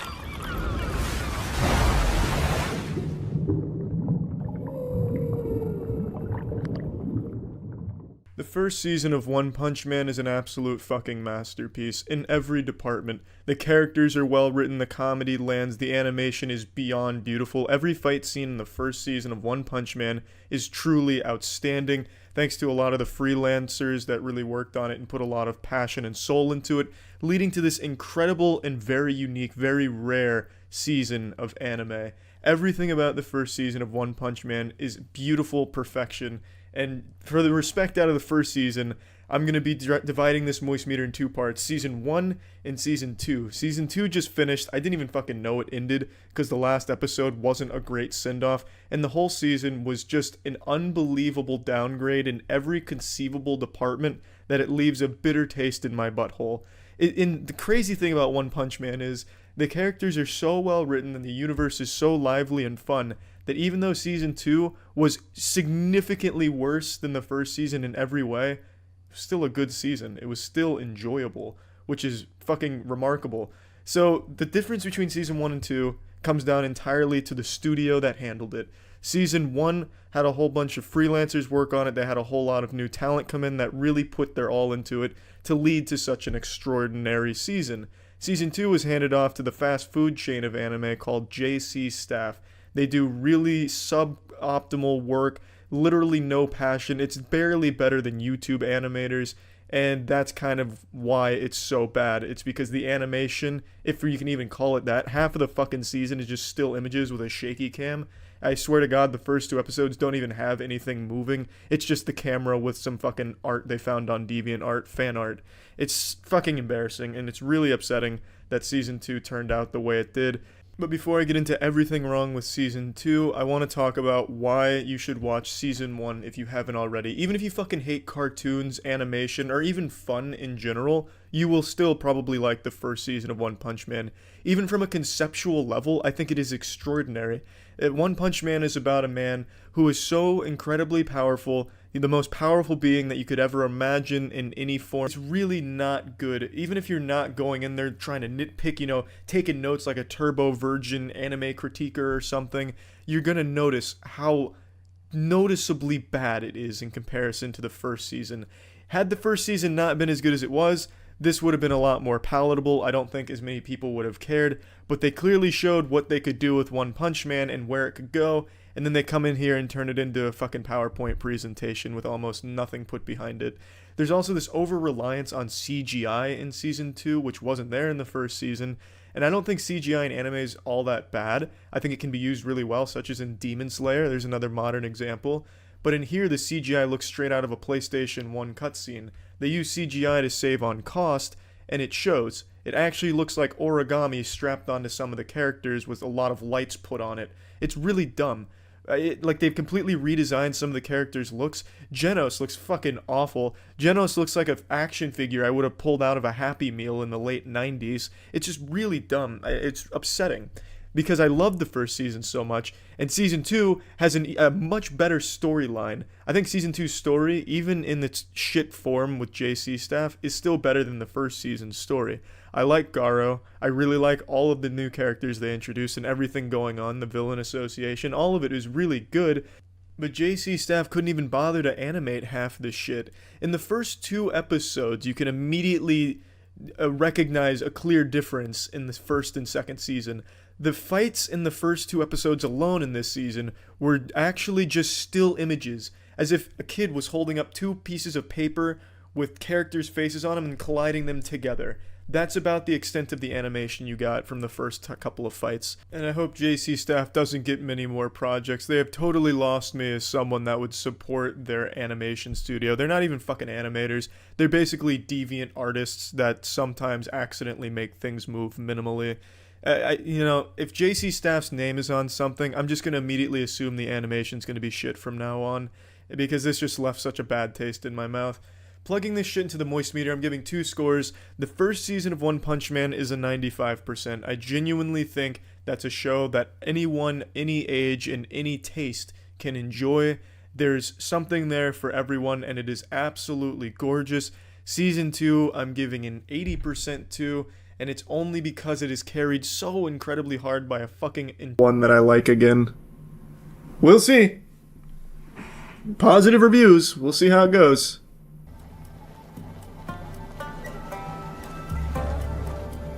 That was nice. I didn't even have to touch my controller. Automatically moved him. Cool. Father Valagnano has come to request free movement for his priests in your lands. That is correct, Sir Ranmaru. You will address Lord Nobunaga. Of course. Forgive me, Lord Nobunaga. Please, accept this gift. A European chair, made by the finest artisans. Lame gift.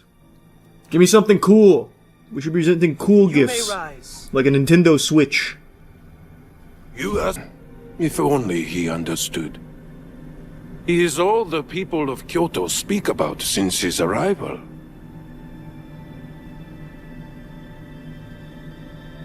Oh. I'll play it cool. I'll be mysterious. Diogo has been a loyal sword-bearer for me.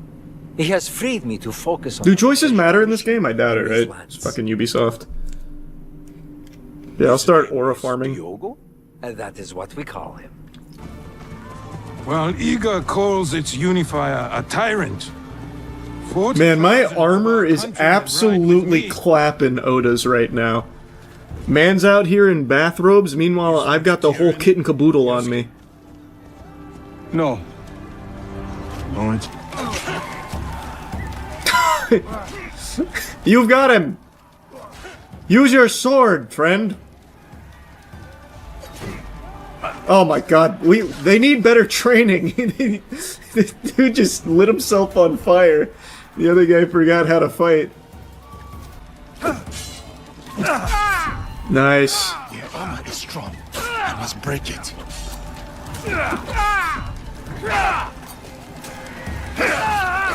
Oh man, I am eating him alive. Into the fire. Oh, he freed himself.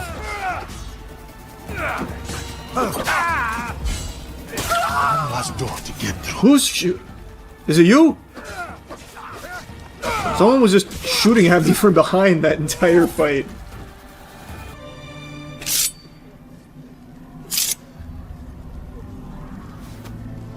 Go. I will meet you there. Now he dies, I bet. Calling it. He's dead. He cannot be. The second he said he'd meet us there. He cannot be taken. His fate was sealed. Promise me, Plum. It will be somewhere he feels safe. A well-guarded place. He doesn't see me? It'll be less trouble if I stay out of sight. He did see me. Damn! He's good. He's tanky. There we go. One down. You're next, Buster. Oh man, I got him stun locked. Oh shit! Almost got one tapped. Take that!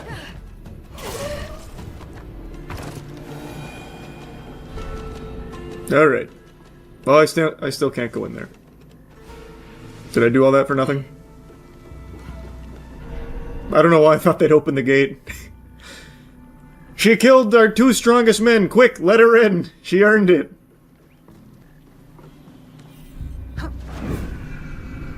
Iconic Assassin's Creed!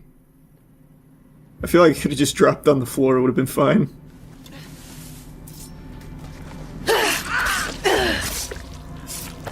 That's big. I see you, coward. Hiya! What?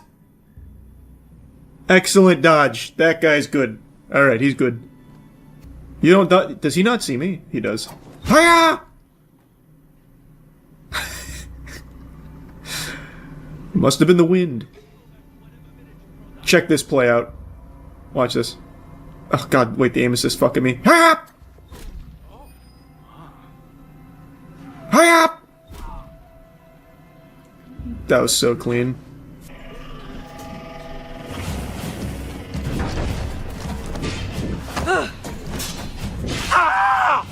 Oh, he cut his fucking ear off. Excellent work.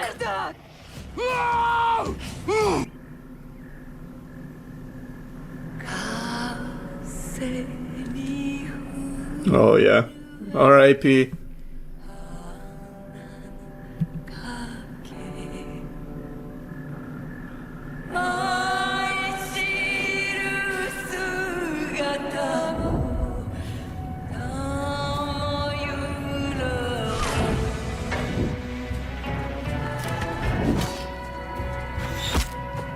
No!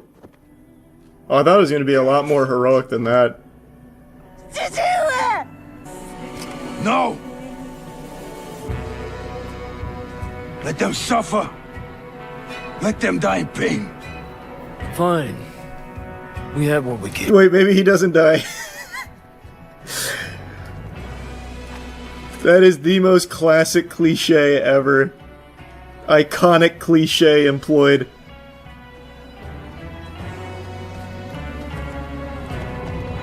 Also, if you're the leader of this group, why are you gonna let one of your subordinates command everyone?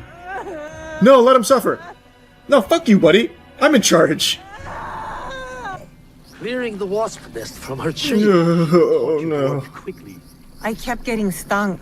No complaint. My least favorite thing in the entire series, just following, listening. But together. The height of the great mountain Hate is it. not made by one stone. Yes. I appreciate the auto follow though. They know it's boring. Vegans are different people. So we But then my counterpoint would be, why not do it a different way? It's very dark behind your eyes so your father does not see it. Enough hiding. Well, that was easy. Enough hiding. I know just where to begin. Off we go. I'm getting me mallet. Auntie Matsu comes back with that fucking blunderbuss.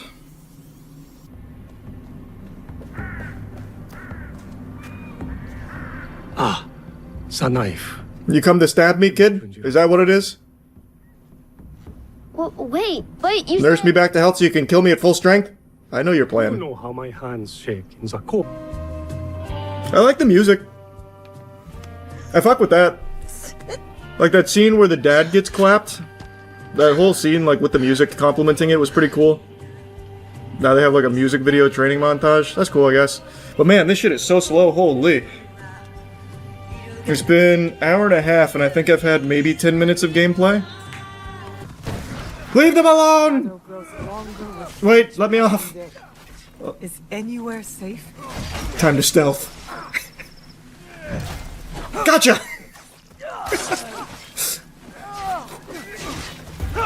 No! Fuck, one saw me. No! No, my stealth has been ruined.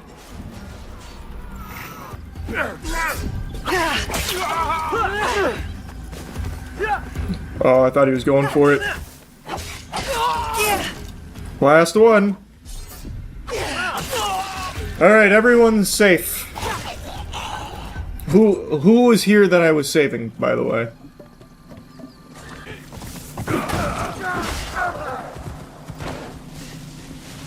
I'm here again. I don't feel like killing everyone. That just seems like a waste of time. I'm just gonna sneak to the loot. Do you see me?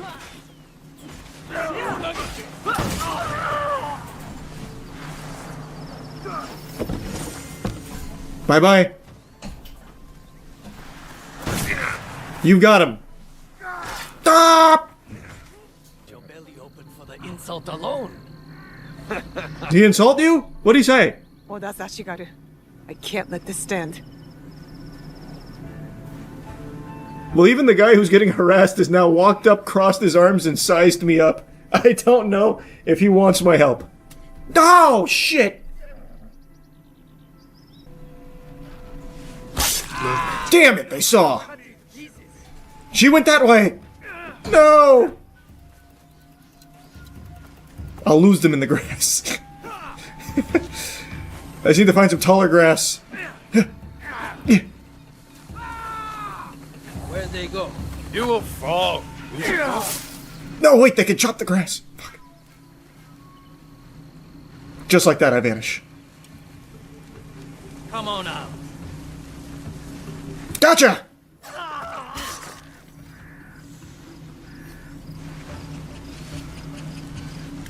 Yes, the master of stealth strikes again.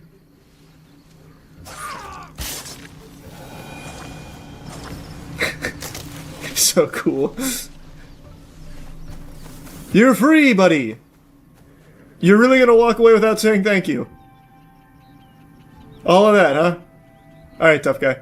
See if I save you again. Oh, it was a 4-hit combo. My first boss fight!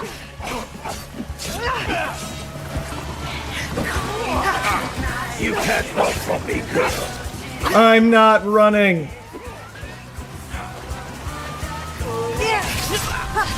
Take this! Ego. Oh god, okay, I see. So every single one of these is going to be a flashback, huh? A flashback mission. So it's going to be rhythm game and the flashback mission, I think, for this. The shrine. Auntie Matsu's scroll will be close.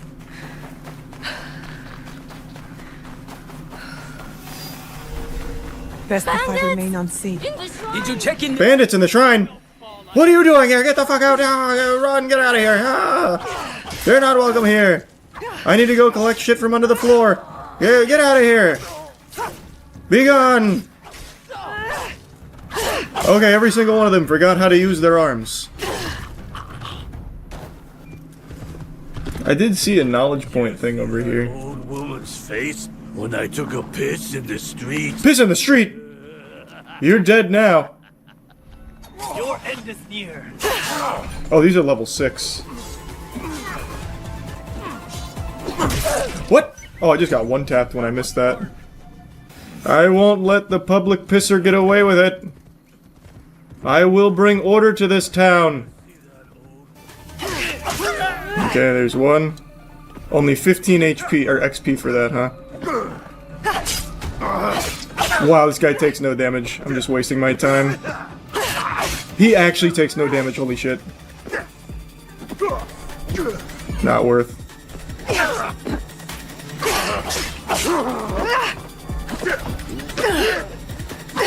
But I'm gonna do it anyway. Here comes a 45-minute fight.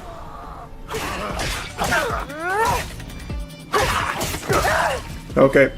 Locked myself down for too long. What the fuck is this? Is that a data fragment for the battle pass? Holy shit, wait a minute. Wait a minute. It's a- oh no, it's a key. No, wait, but it's a key for the battle pass. Yes, my battle pass. How many keys do I need? Oh god, it was only 30 out of the 1,000 I need. Oh shit. A 3% chance to instantly kill with posture attacks. Does that work on bosses? That sounds great. Vanish after 2 seconds while crouched or prone. Oh my god. That sounds so good. It's so stupid, what the fuck? You fool.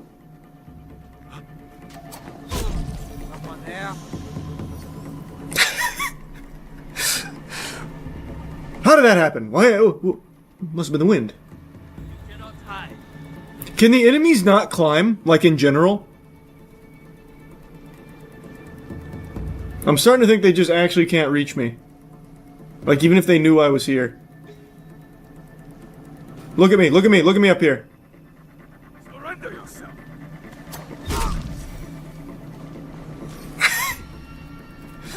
Man, I really got this guy fucked up. Take this!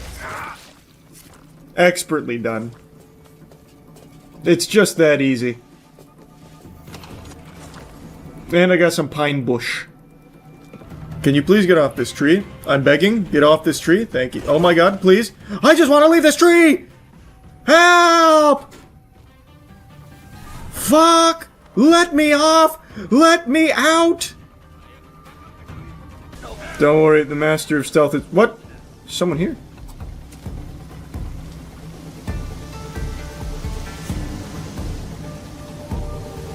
I have a plan.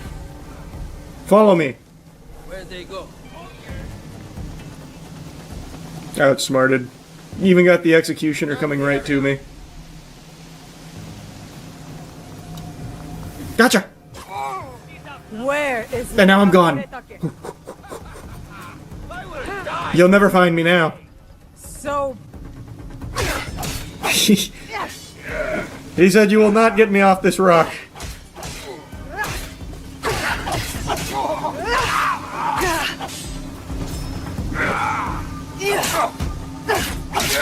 Take that! Executioner down. Yeah. That'll fucking teach him. And I got a new hat. I think the game's just boring. I am not an Assassin's Creed fan, haven't been in over a decade. I like that it's not the exact same combat as the previous games, but it still doesn't feel all that new. This feels like sword combat from, like, maybe 10 years ago. Like, it's serviceable. Granted, I'm still, what, 3.5 hours in, so it's still early. But it's just, I don't know, it's not fun.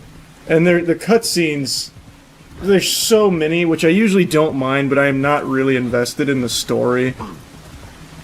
So I'm not really, I'm not loving it. It's better than Mirage. It's better than Valhalla. I fucking fell asleep on stream playing Valhalla. Mirage just super sucked. But I still just think it's so boring. Would not want me if he knew I lost the statue. statue. Kyonyor entrusted me with one of our oldest statues. Don't make me go get it. Shinran Have mercy. Don't make me go get it. granted us access to the We'll just write it off. He'll forgive you. offered the way of the fight. We don't have the strength to take it back. I don't think I have the patience to take it back, man. I'm gonna be honest with you, Mitsumune. Then that's what I'll do. I know I'm going to regret this. It's gonna be another fucking side quest that's just a super snoozer. Main quest is right there. I'm doing it.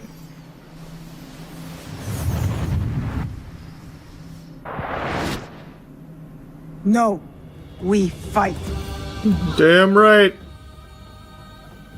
We're all here. Might as well fuck them. Oda Nobunaga has brought us to the edge of extinction. Wada koretake, friends, to push us over.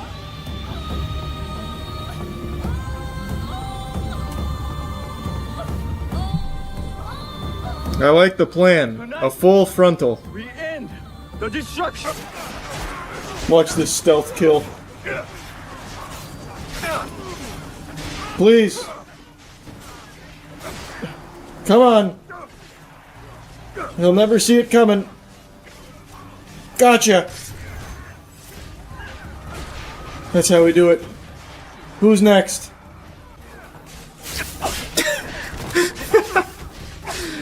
Got him with the razzle dazzle. You'll never hit me. I'm too swift. Now it's safe for the monks. But whatever, I'm already here. Absolute baloney that one hit me and you know it. How did you even climb back up? I haven't seen anyone else in this game climb. Is this guy just built different? Okay, that's cringe. Oh my god, stop locking on to everyone but this guy.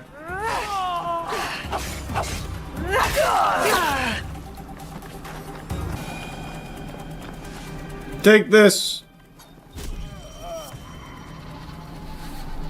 No fucking shots. What a climactic conclusion to one of our first big bosses of the game. I did that just as a joke, thinking it would bounce off his armor and he'd give me a cool voice line. Where? That was pretty epic. You left him to suffer, to die in pain. And every day since, I have thought of only one thing. Making you suffer. Oh, I did. He suffered the ultimate shame of cringe. I killed him with a spitball from the top turnbuckle. He's dying in shame. You give us blades. You tell us to defend the temple with our lives. Then you sign peace treaties with demons. Abandon us to slaughter. And right when I am on the edge of despair, you send her. What do you mean, fuck me? What'd I do? These men don't deserve to live. I don't care. You can kill him. I don't give a shit. This will impact. I don't care. What? Do it, man. I'm not your dad. You do what you want. Mitsumune is right. Anyone fighting for Oda Nobunaga deserves death. You are fools! I fought to keep Mitsumune safe, but he is beyond saving. You all are. Yeah, how many people did you kill? Don't act like you're better than us.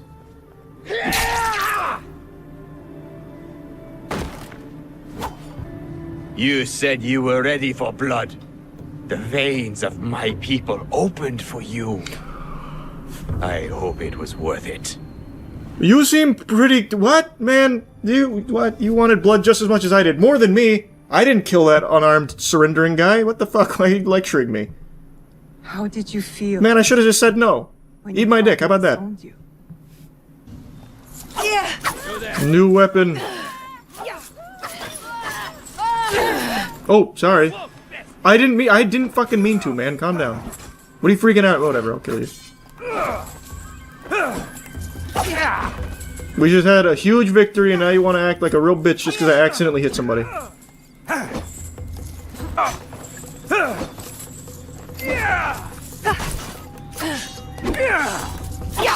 There. Holy shit! This guy had 862 mon? What? That's more than I got from every single mission I've done so far. I just beat a stranger to death and he had so much shit in him. He was a loot box. I can finally afford one of the fast travel spots. Wow, that's the strat right there. Just kill unarmed rich dudes. Or not unarmed, he's far from unarmed. Just kill random rich dudes in the towns here. That is the strat for sure.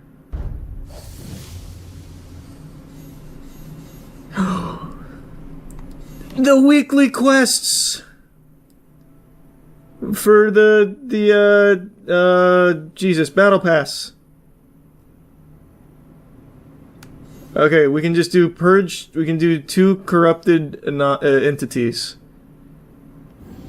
And then I can get the invisibility cloak from Harry Potter or whatever. Oh my god, it's 4,300 meters. I'm going to bed. I'm not doing that. I'm calling it a night. It's been a little while since my last video covering Pokemon card related crime, and that's not because things have started to slow down. It's not looking any better. In fact, I'd argue it continues to get worse. And I just thought, you know what, let's take a peek, see what's going on here, and I'll show you 2 of the most recent break-ins where thieves made off with hundreds of thousands of dollars worth of Pokemon cards, including one of them, an armed robbery where one of these fucking degenerate fungus worms actually brought a gun into the Pokemon establishment and then started breaking the cases while pointing the gun at employees and people that were just in the area. You see it right here, caught on camera, a person smashing through an Everett gaming store, stealing thousands of dollars worth of Pokemon cards and other collectibles. So this one was a classic smash and grab where this gentle sir busted through a window and then went to the Pokemon card display case and tried to kick it with his leg to break the glass, but he's so fucking weak and pathetic he couldn't do that. So then Goober here, Secret Agent Shitstain, had to retreat through the window to grab an axe to actually get into the display case because his noodle arms and his papier-mâché legs weren't cutting it. You could see where a thief smashed through to get inside this Everett gaming store, and this isn't the only store in Western Washington that's picking up thousands of dollars worth of damages while thieves take off with cards worth thousands more. Card shops have to be getting robbed more often than gas stations and jewelry stores combined at this point.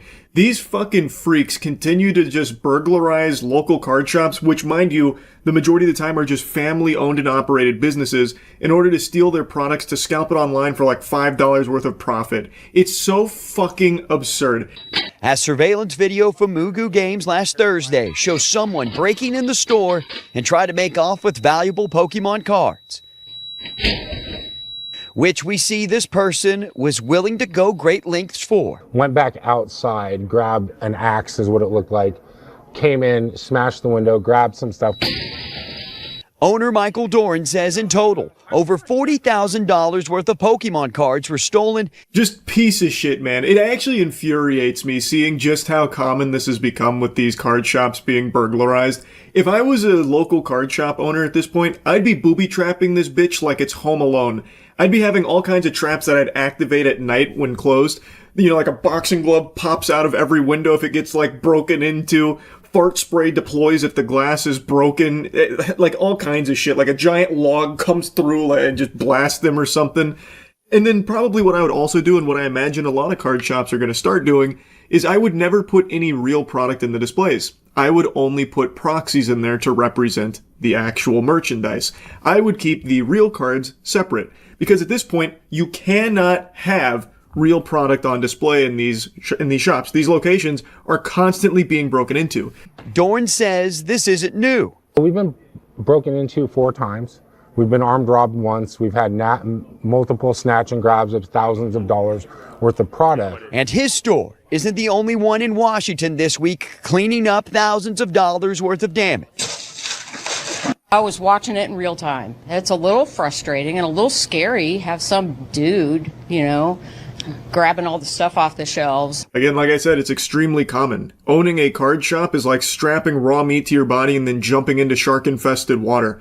It's not a matter of if, it's a matter of when your shop gets burglarized. It's fucking tragic. And mostly it's Pokemon right now, but I don't know how many of you keep up. Scalpers are starting to transition to One Piece because Pokemon has been so infested with scalpers that even scalpers are getting discouraged from scalping it. They have now transitioned to another popular card game called the One Piece trading card game, which is a trading card game that's kind of near and dear to my heart considering I've competed in One Piece tournaments. I think it is a fucking wonderful card game. And one of the things I used to talk about with this card game is that it was like price accessible for a lot of people. Some of the top decks were actually like really cheap, especially when compared to other TCGs. That is now no longer the case because scalpers have fucking latched onto it like a hemorrhoid, and now prices are shooting way up because of it, and now a lot of real players are having a hard time getting their hands on product. It's a disaster. The entire TCG space has just become a cesspool because of these kind of fucking worms, these parasites. But Dorn says what really has him frustrated is the lack of accountability when it comes to those who've been caught stealing from him and other businesses, which he feels is why others keep leaving. I mean, there's a reason why businesses are moving out of Snohomish County, Washington. I'm here every day, and nowadays I feel targeted. Totally reasonable. That makes a lot of sense why he would be fearful of keeping his business in this location, especially if authorities are doing nothing to actually catch the perpetrators here. From the way the owner of Mugu Games is talking about it, I get the impression that even if they do catch the thieves, there's not like harsh punishment doled out to them, which I have seen cases in the past where authorities will catch like a TCG scammer or someone that stole from a card shop and they just get like a slap on the wrist. They don't even go to jail or anything because they don't view it as like a serious crime. I mean, it should be viewed as a serious crime. This is a fucking crime that should be punishable by time in the fucking slammer. Like, they are a danger. As you mentioned, they had even been armed robbed before. So this was a snatch and grab, which again, thousands upon thousands of dollars in stolen merchandise, which is a huge blow to his business. And the authorities, I guess, aren't doing anything to make him feel protected, to make him feel like it's safe to continue to operate there. So, of course, he's going to be playing with the idea of leaving, as he should. Armed robbers, they burst into a Pokemon store in the meatpacking district and started smashing display cases and grabbing items. The store owner says that they made off with more than $100,000 in merchandise. Now, this is footage of the armed robbery that I referenced at the beginning. So, two thieves went to a pretty new location here. One of them pointing a gun at the employees, and the other went behind the counter and with a hammer just started breaking the display to start scooping in the merchandise. And apparently they made off with over $100,000 worth of product. You can see those robbers walk in the store. They're wearing all black with anime backpacks on around 6:45 last night. They smashed the glass display cases while pointing a gun at shoppers. Now, along with the $100,000 worth of merchandise that they stole, the NYPD says the robbers also stole $1,000 from the register before running away westbound on West 13th Street, where this store is located. Imagine being such a useless, worthless, loveless, dickless loser that you and your buddy hold hands and go on down to the Pokemon facility located near you, armed with a gun, and start pointing it at the people there and smashing the display to steal the merchandise, all because they believe they can somehow make a killing by flipping it somewhere, which, again, is not super easy, not really a slam dunk, especially if you try and sell it to another shop or do business in person. There have been numerous cases where people have tried that and got arrested for it. In fact, I'm going to show you a very recent one because, spoiler alert, turns out it's not exactly easy to do that. And trying to flip it online, again, isn't guaranteed because you're mainly selling to scalpers, and scalpers aren't going to be paying some kind of fucking premium for this shit. They're probably out there robbing stores too. And it's just crazy that this keeps happening. Like, I know I keep using that word, but it actually is insane. And based on the surveillance camera footage here, these feel like they're probably like kids. Like, I don't even think these are adults. One of them's wearing like some kind of like comic book backpack. I don't know. It looks like carnage crossing over with like a fucking Labubu or something. I'm guessing that is the backpack he takes to his fucking first year algebra course. Like, that is actually probably like a 15 or 16-year-old that is handling that gun, pointing it at the people in there, and then his friend, the way he's handling the hammer, makes it feel like he doesn't even know what he's holding, like it's some kind of alien artifact. It seems like he doesn't even have the strength to lift the hammer. It's like fucking Thor's Mjolnir, like he's struggling to even hit the things with it. Like the hammer is controlling him. Like, these are not adults, I don't think. I bet these are actually kids who continue to see like the Pokemon hysteria and convince themselves that this is how they're going to make like $1 million. The Poke Court is a Pokemon store that was opened by a group of friends who grew up watching Pokemon and traded cards. And the founder says they opened the store 2 months ago and the robbery happened in just 3 minutes. She says the store was filled with more than 40 customers for its first ever community event when the robbery happened. They were all brandishing firearms. They pointed them in the faces of my employees and my customers. And then they, like clockwork, went to our high-end display where we keep all of our most valuable items. They smashed the display. They looted over $100,000 worth of merchandise. This business didn't even make it 6 months. It barely lasted longer than a mosquito's lifespan before it was burglarized. Armed robbers busting in there for the Pokemon cards. That is how out of control this phenomenon is. It sucks, man. This shit blows major ass. My heart breaks for all of these local card shops that continue to just be brutalized by these criminals, this fucking scum. Now, I want to end this on something kind of positive, though. 3 people are behind bars for stealing thousands in Pokemon cards and then trying to cash in at a Fort Myers shop. Deputies arrested this trio, Deshaun Boyd, Jimmy Satan, and Jermaine Warren this afternoon. They took 10. Big W. Finally, a case of the thieves being caught, arrested, and thrown in jail. One of their names was Jimmy Satan. She said Satan, but it's literally Satan. Is there a more fitting name for someone who steals fucking Pokemon cards, literally trying to rip the joy out of what is supposed to be a hobby for children in order for his own personal gain? Like, unbelievable how fitting that is. Fucking Jimmy Satan here with Team Rocket. $1,000 worth of the Pokemon cards from Gorka's Pokebarn in Collier County, then tried to sell them to Dynamo Collectibles in Fort Myers.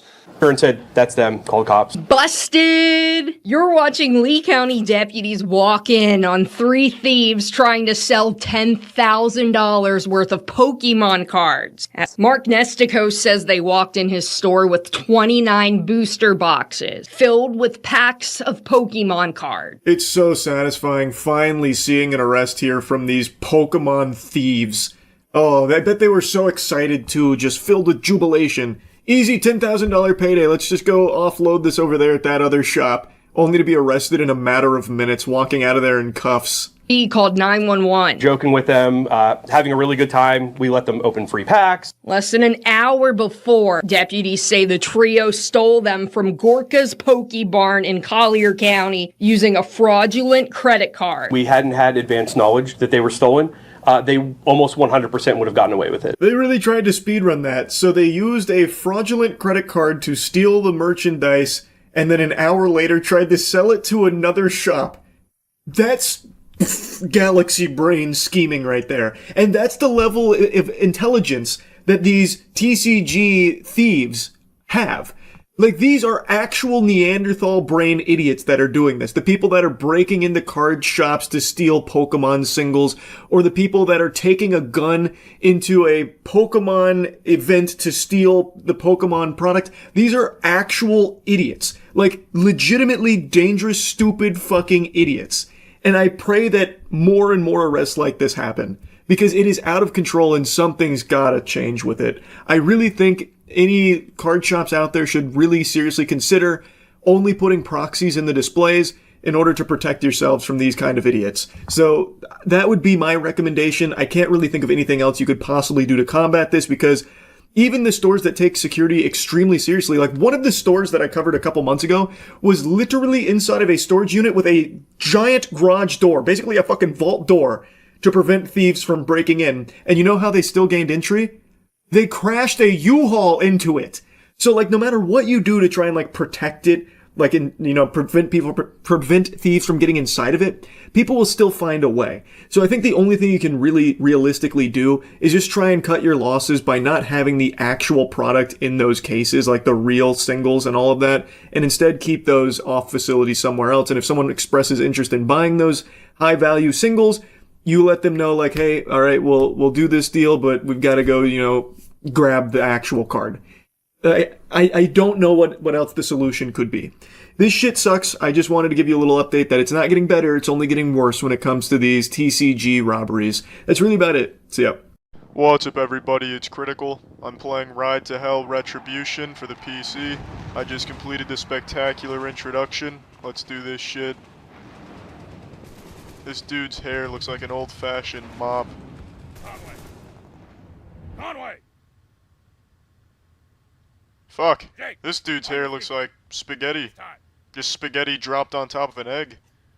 Damn right it's time. It's knife time. That's gotta be a typo. That right there is John Adams, one of the founding fathers. You've gotten to be one tall sack of shit.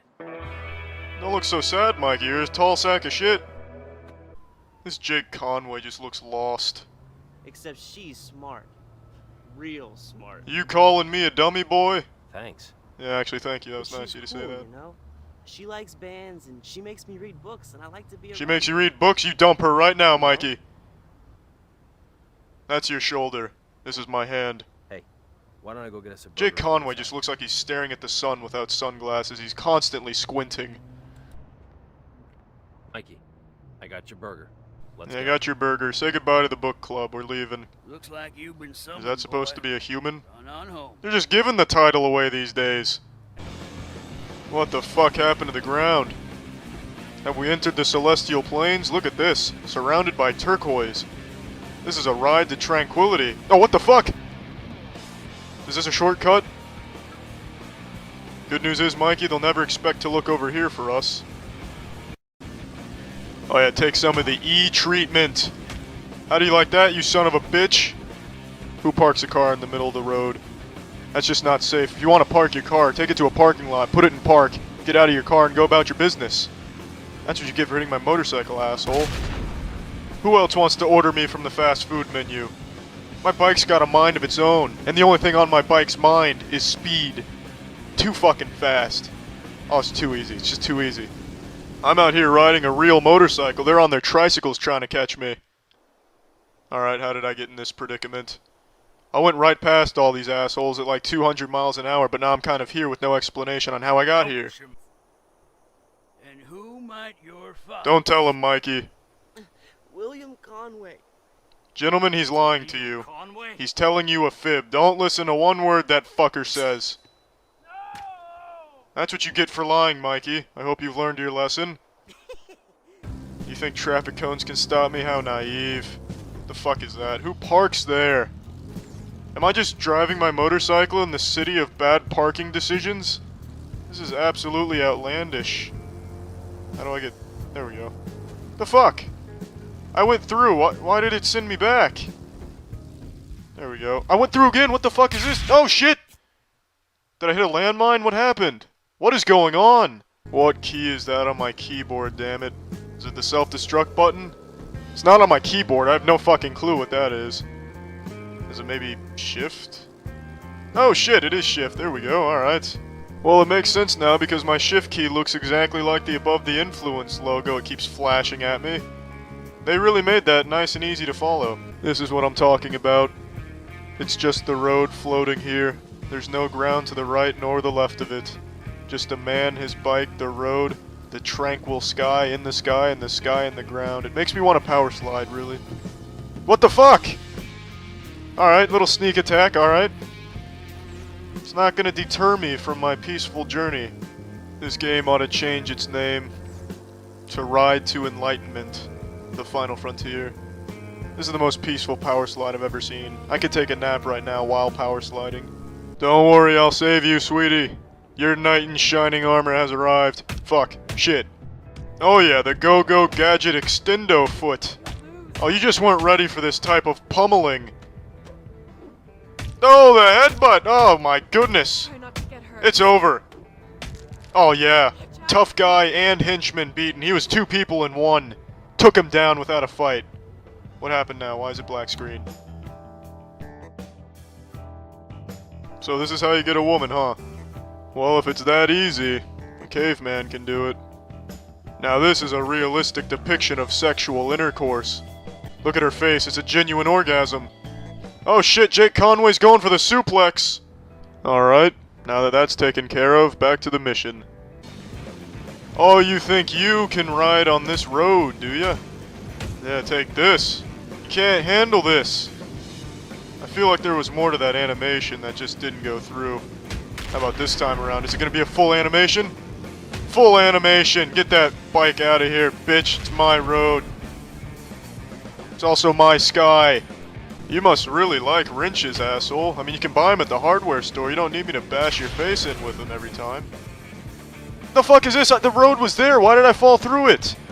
Don't worry, it's just a wrench and my foot.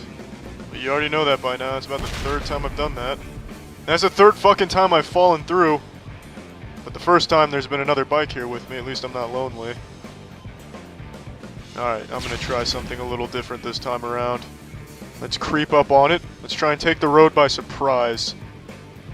Well, the road was all but surprised. Does this fucking road have GPS? Did I unintentionally make an appointment with it? How does it know I'm coming every single time and make sure to go invisible as I approach? Just keep hitting me. I'm not gonna fight back. Pacifism is now Jake Conway's future. This road has broken Conway. Just keep hitting me. Alright, I guess you got tired of bashing my skull in. Did I go past that road that kept going invisible? Because I don't recall ever making a turn over here. Holy shit, I actually did go past it. Yeah, power slide, alright. Yeah, it's a whole new ball game now. Fuck, should I fight back or not? You know what, fuck it, I got past that invisible road, I'm fighting back this time, asshole. Come here. Yeah, wrench. Wrench. Alright, I thought my game froze, I was about to cry. But we're still in business. And we're still giving the business to those who did not want the business to begin with. Why have you done this, road? This power slide is kind of romantic, don't you think, Sarah? I would very much like to power my slide into your vagina. What the fuck is this? Motorcycle people are falling from the sky? Yeah, take this. And some of that. That ought to show that ghost on the left who's boss. Yeah, and fuck you, car, there's an exploding motorcycle for you. This is free flow combat at its finest. Oh, yes. Who choreographed these moves? Jet Li? This is remarkable. Actually, no, hold on, come here. I'm gonna beat you down in front of your ex-wife, who's now soon to be woman I put my wiener into, Sarah. Come here, keep following me, yeah. Alright, this one's for you, Sarah. Hold on, let me get you a good front row seat here. This ought to be good enough right here. Oh, it's a cheap shot, you asshole. I'm gonna make you proud, Sarah. Damn it. There we go. Alright, is that all you can handle? I mean, I guess not everyone's cut out to be the best street boxer in the world. While you're at it, I'll take the keys to the brewery. That's right, keys to the brewery, you sack of shit. Oh, wow. Lights out. That's right. So you got it? Wow. Did you hurt him? Well, I mean, you could turn around and answer that question yourself, Sarah. Now. Yippee! Am I, like, winding up a punch here? What's going on? Mac. Jake, what's the situation? Jake's, like, remembering something that makes him angry and then forgetting all about it and going back to neutral. Just look at his face. Guns, huh? You need to talk to Tyrell Jones at the Army base. I think Jake needs to talk to an arms specialist, because his arm has a mind all of its own. I don't think you should do this alone. I'll meet you at the brewery. Copy that. Can you also come over here and put my shoulder back in place? Because I'm pretty sure it's dislocated. Alright, I cannot move the character here. Oh, there we go, alright. Well, let's get back on the bike and finish the objective. I completely forgot what it was, but it's probably something of paramount importance. Alright, well, I'm done playing this. Well, that's the end of this video. Remember to rate the video, comment the video, and subscribe if you want to see videos similar to this one. See ya. Like a jar of peanut butter in the top shelf cabinet in my kitchen, I just can't get it. I truly don't understand what is going on with Twitch that just leads them to making the worst decisions so brazenly. Like, they have to have the orb of confusion somewhere in the office up there, and it is just wreaking havoc on their brains. It is incomprehensible. There is a streamer, her name is Nina. She has on stream, on Twitch, twice now, sexually assaulted people. I'll show you the clips because it is textbook sexual assault. And she was banned for 1 day, initially. She got a 24-hour slap on the wrist, and then she was unbanned. Which you can kind of write off maybe as a mistake on Twitch's end, like they didn't mean to unban her. Maybe someone was pulling some levers in the HQ, not knowing what they did. You had someone fucking blasting away at the buttons and accidentally unbanned her, because she was banned shortly thereafter again. And I think every sensible person with a functioning frontal lobe expected that to be a permanent ban, because she I'm Porky Pigging right now. She sexually assaulted 2 people on stream, on their platform. If you don't take that seriously, what the fuck are you going to take seriously? It's a crime. It's sexual assault. So everyone expected that one to be an indefinite ban. But it was only a week. She is now unbanned, and she's already done a return stream. So it seems like Twitch truly only gave her a week vacation here. That's crazy. A week-long timeout. Pretty close to that scene in SpongeBob where they steal a balloon on Free Balloon Day and the cops put them behind bars for 3 seconds saying, if you can't do the time, don't do the crime, and then, oh, you're free to go. That, for sexual assault, is unbelievable. Oh my God. Oh my God. Saeed. Hey, come here. I got you. Saeed, come here. No, you can't. No, you can't. He's 23. No, He's consensual. no, he's not consenting. Yes, he is. He's not even saying nothing. He likes it. Yeah, give. Oh, no. I don't think he wants to. Yeah, stay right there. Stay right there. Stay right there. Stay right there. Hold on. That was the clip that started it. Saeed is his name. He was not consenting to any of this, and Nina is the one that's like holding him while her friend twerks on him. And his friends are even saying he's not consenting to this, and they do not care. They are forcing it upon him. And this is just a piece of a longer clip, and in the longer clip, they throw him on the bed and start, like, trying to rip at his clothes. They also take his bag and start going through his bag. And this whole time, he is making it very clear he does not want this, and he is uncomfortable with it. No! Now they got it.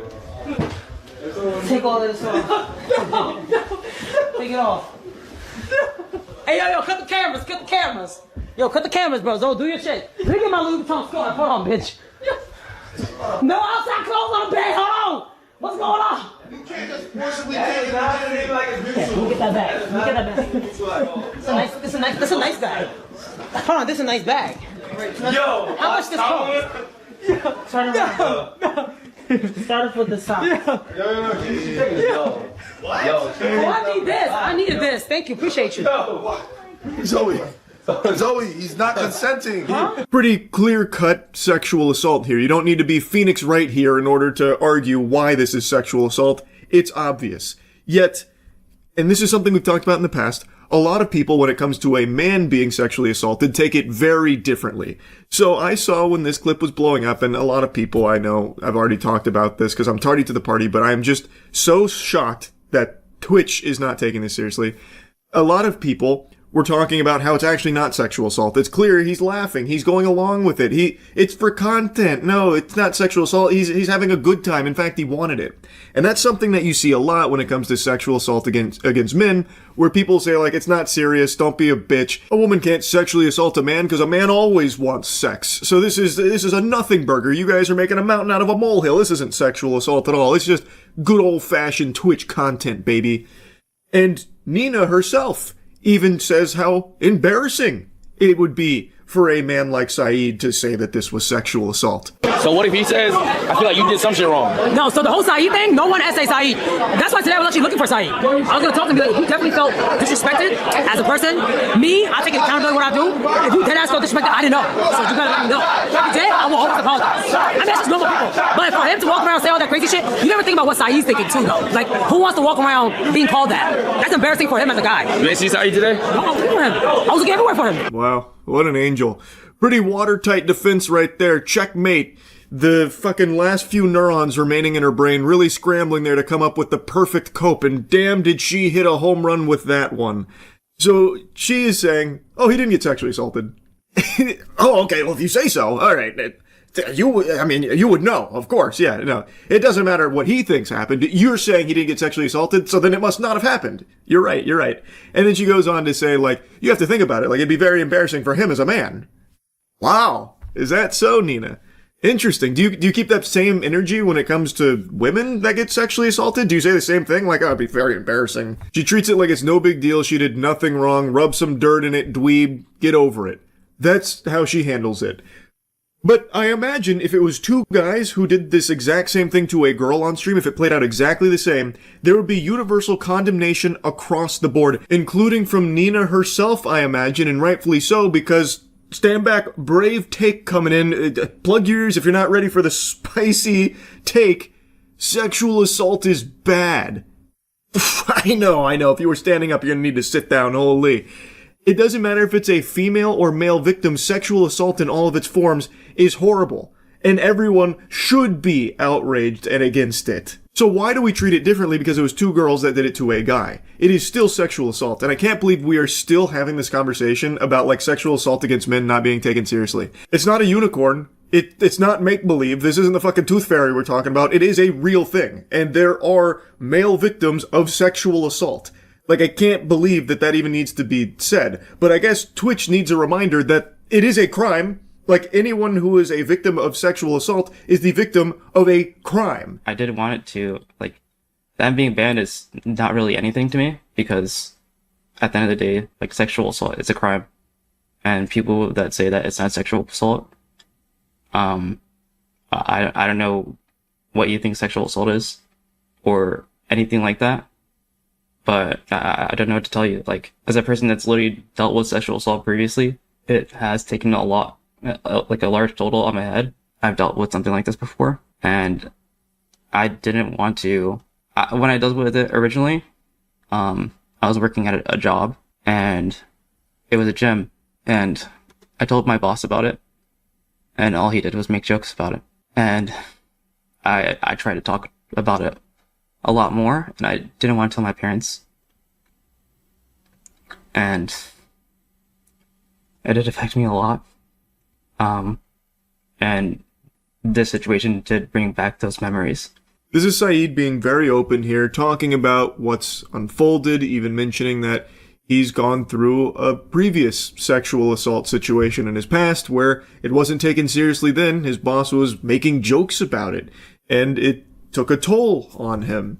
And now, in this case, it seems like Twitch itself is not taking it seriously and treating it like it's a joke, considering Nina was only banned for a week. They slapped her in detention for a week, and now it's all sunshine and rainbows for her. She's back streaming again. And let me tell you, in her return stream, it's very clear she's learned her lesson. I think the week-long, benching here from Twitch has really helped put it all into perspective for her. You can see how apologetic she is and how remorseful she is for her actions. That means hi, right? Oh, what the fuck? Yo, why you always hitting me? Stop with those punches. Oh, shit, I can't touch you no more because I have to make a sign of idea. Sorry, I forgot. Yeah, that's going to be tough, bro. It's going to come up 3 months later. I won't come up. Me? Punch you? You want me to punch you? Are you okay? Did you send that in the air or no? You sure? So I am not sexually assaulting you.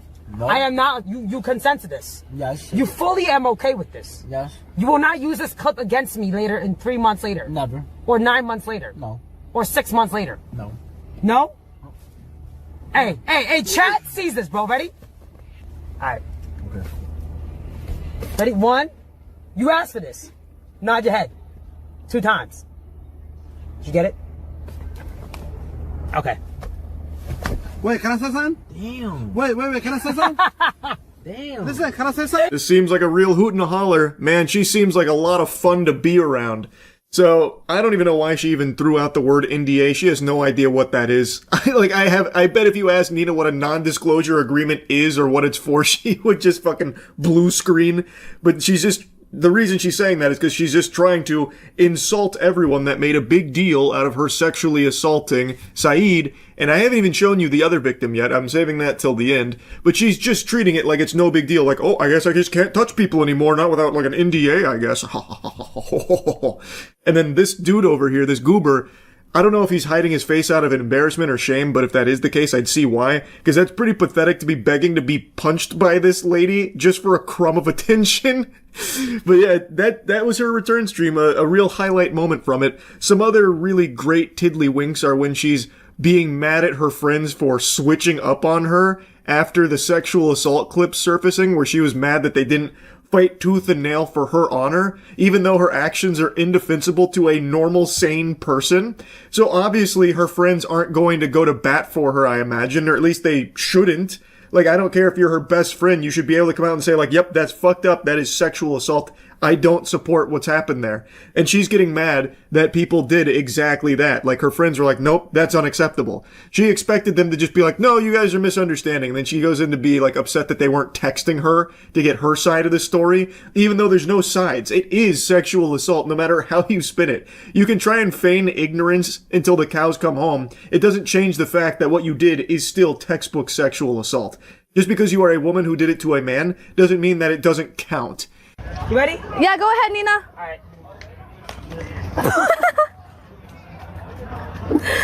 Okay, Brad. Actually not that bad. I know. Concentrating on the button. Okay, girl. No, Nina. Oh my. Wow, you have the best masseuse, Toast. Good. That was good. Wow, she is so bold. My spine. You love to see it. All right. So bold, so bold. Yep, keep it up. Push. Yep. Good job, Nina. So Toast shared his experience with Nina, where he went there expecting a professional masseuse, only to be met by a stranger named Nina, the fucking boogeyman here, coming up and giving him this massage where she was very clearly making a joke of it by just, like, groping him, like just grabbing on his ass cheeks there. Like she was grabbing those things like fucking motorcycle handles. It's not an accident. It's not unintentional. She didn't just like wander down there while trying to give a legitimate massage. She is literally honking on his butt cheeks. And people are laughing about it, making light of the whole thing. Like, Nina, oh my goodness, ha ha ha ha. It's sexual assault. If that was a man that did that to a woman that was lying on that table, how many people would be laughing? Probably not very many. I imagine it'd be crickets for the most part. It'd be more silent than a James Corden stand-up routine. There wouldn't be a lot of laughter. It wouldn't really be viewed as a holly jolly good time. I imagine most people would immediately try and say like stop or step in, put the kibosh on it, but not here. Here, it's just treated as a joke. But why? Just because it is Nina doing this to a man, Toast, it doesn't make it not sexual assault. And in Toast's statement, he even says he has no idea who she was at the time. She just stepped in, did this. He was extremely uncomfortable, but didn't say anything in the moment because there's a bunch of cameras in his face, and it's hard to try and like speak up in front of that because then it creates a tense situation. So it's an extra level of fear where it's hard to speak out and express, negative feelings in a case like this because well, maybe now the streamers there view you as the bad guy or the chat starts attacking you or something. So it makes it very difficult. And it's something Toast briefly mentioned. And it's something that I've seen expressed numerous times in the past about like, it was hard to say anything in the moment because of all these cameras and all these people watching. And it's very true. Again, if this was a man that was doing this to a woman lying on that table, a complete stranger, just starts, honking on her butt cheeks there, how many people would be laughing? Probably none. It shouldn't be treated differently in this case. This was still a non-consensual sexual act that was performed on Toast and Saeed that is not being taken seriously. She received a week-long ban, and that's it. And it's not like she herself has digivolved into a better person or anything, learned her lesson, expressed any real level of remorse or anything like that. She is still treating it as content. Like, just the idea of her sexual assault is now a joke on her stream. Like, oh, I just can't touch people anymore. I'll have to NDA you, tee-hee-hee. That's crazy to me. That is just crazy. I know she issued an apology statement not long ago, which I think is pretty blatantly obvious, not her words. I think that was farted out through an actual PR firm, because I don't think she is capable of something like that. I'll stop blabbering here in just a moment, but it is so wild to me how little Twitch did here, and how little they seem to care about what's happened on their platform here. In the past, they've made plenty of questionable bans and unbans. Like having full-blown sex, penetrative sex on stream was a 3-day ban. And many other such cases of similar things, like that lady who full-blown spread her butthole goatsy style on stream only being 24 hours, stuff like that. But this is something so different from that, where that sexual content is something that shouldn't be allowed on Twitch and isn't by their own rules, and they don't seem to really enforce them all that well. This is literally not even just against their rules, it is against the law. Sexual assault, again, is illegal, and it has been broadcast on Twitch twice with this woman, Nina Lynn, being the sexual assaulter. And they only give her a week ban for it. This is unlike anything I've seen from Twitch in the past. It is truly shocking. And I'll leave you with one more clip from Saint Nina here. You remember how I called this week ban basically a vacation? Well, it's not just my words. She also views it that way as well. W chat. I want to say W chat. So all the haters out there, y'all can suck my dick. Word 2, I don't give a fuck. Fuck you bitches, bro. You bitches not me. Y'all been through nothing that I've been through. Fuck you. This ain't the worst it's ever been. I'm not gonna lie. It's bad to say, but this is not the worst it's ever been. I've been through worse. I've actually been through worse. So this jail was kind of like vacay jail a little bit. I'm not gonna lie, bro. Nice work, Twitch. Vacay jail for sexual assault. Unbelievable. Anyway, that's really about it. So yeah. Has Charlie made a video on the AI praying apps yet? We talked about those on stream quite a bit. I already talked about the newest one, where you pay $2 a minute to talk to AI Jesus. Honestly, that might be another good pivot for Newbird. You might as well. Yeah, it's $2 a minute, right, to talk with AI Jesus? Am I misremembering? Let me see. Yeah, $1.99 per minute to video chat with AI Jesus. Thought so.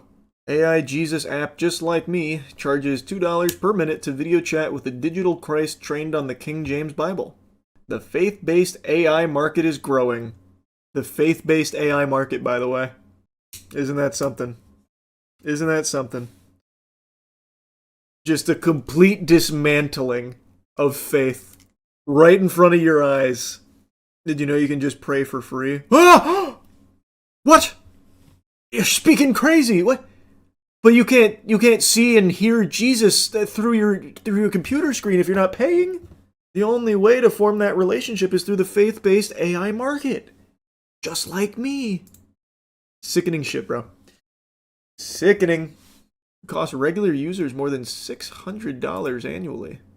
CEO Chris Breed runs the company with co-founder and investor Jeff Tinsley. Monthly package priced at $50. Offers 45 minutes of conversation time. I didn't dive super deep into this because we had already covered another AI Jesus scam. This one blows that out of the water. Holy fuck. This is like turbo heretical. Oh, wow. Who falls for this? The easy cop-out answer is just defaulting to saying it's all old people, but it's just not. It's not. People of all types fall for it. Oh, there's apparently a statement from him here. You do feel a little accountable to the AI, Breed told the Associated Press. They're your friend. You've made an attachment. Yeah. That's good. We need to exploit that. That's what we want. We want people to form an attachment to their AI.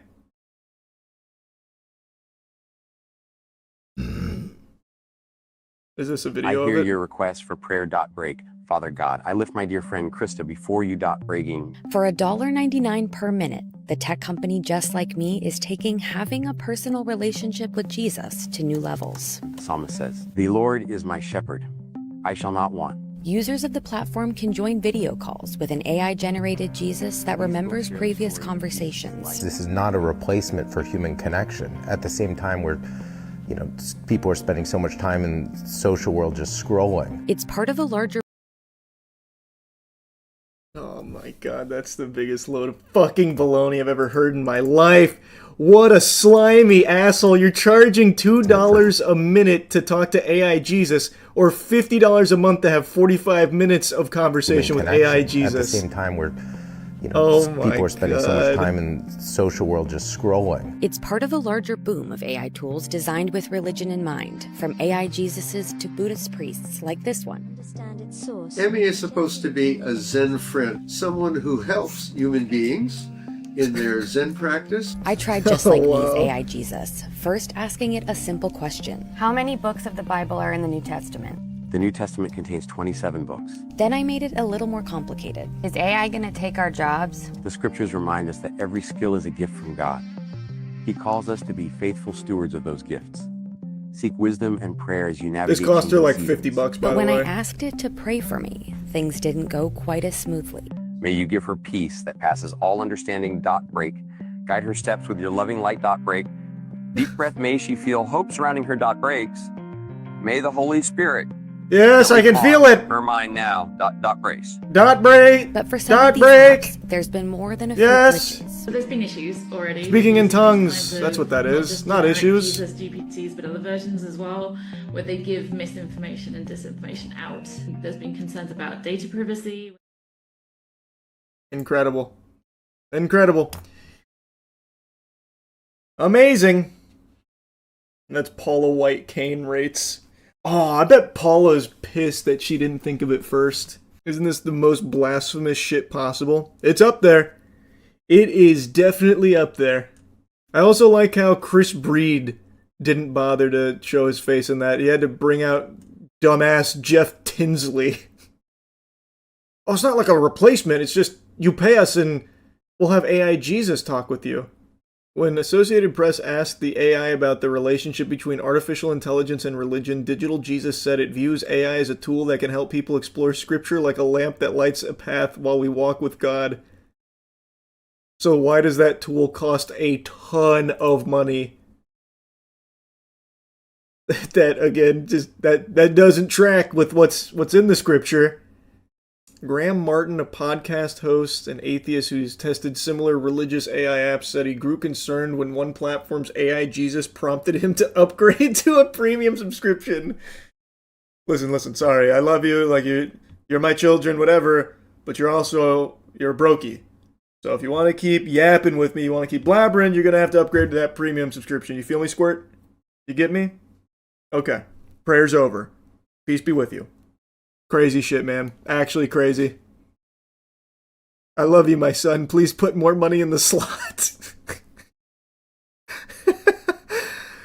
This breaks character, hey, bro. You gotta upgrade to get into heaven. Unironically, that's where it's going. Like, you're making a joke, but that's 1000% what it wants to do. Even Chris Breed is kind of open about it. They're your friend, you've made an attachment. What he wants is people to get attached to AI Jesus and eventually believe that they need to converse with AI Jesus. They need to confess to AI Jesus. Thus, they're paying and paying and paying. And if they want to, get into heaven, they have to keep paying AI Jesus. And if they stop, well, they've forsaken Jesus. That's absolutely what he's preying on. That is 1000% what they want in game. The 11th commandment, buy premium. Yeah. Wild thing is, it's not even a good AI chatbot, just using bottom of the barrel. It's true. It's fucking terrible at the one thing it's supposed to do. Your request for prayer. Her mind now. Breaks. But for some of these apps, she feel hope surrounding her. Breaks.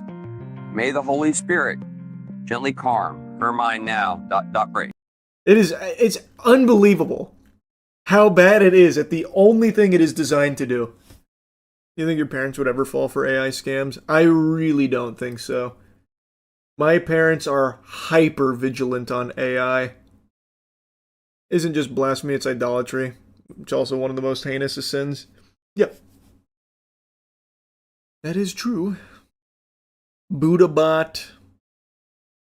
They have a Buddha AI for Buddhist scriptures. Nice. A humanoid robot monk built to assist the clergy. This one is actually worse than I thought it would be. I didn't dive too deep into it last time, but wowee. That is disgusting. That is disgusting. AI posing as relatives is scary. We already talked about that phenomenon. It is. The Bible is free. Not if you want the real Bible, the one with Trump's signature on it, bro. Bible is free. Get out of here. $60. That's what it costs to get the real truth. That's bare minimum. You should be paying $1,000 for the inside cover Donald Trump's signature as well. That reminds me, I saw a story about how a family got their mom an AI son clone to replace the one that died in a car accident. Nobody told the mom he died and thinks she's talking to him. If that's real, that's one of the saddest fucking things I've ever heard. I did not hear that story.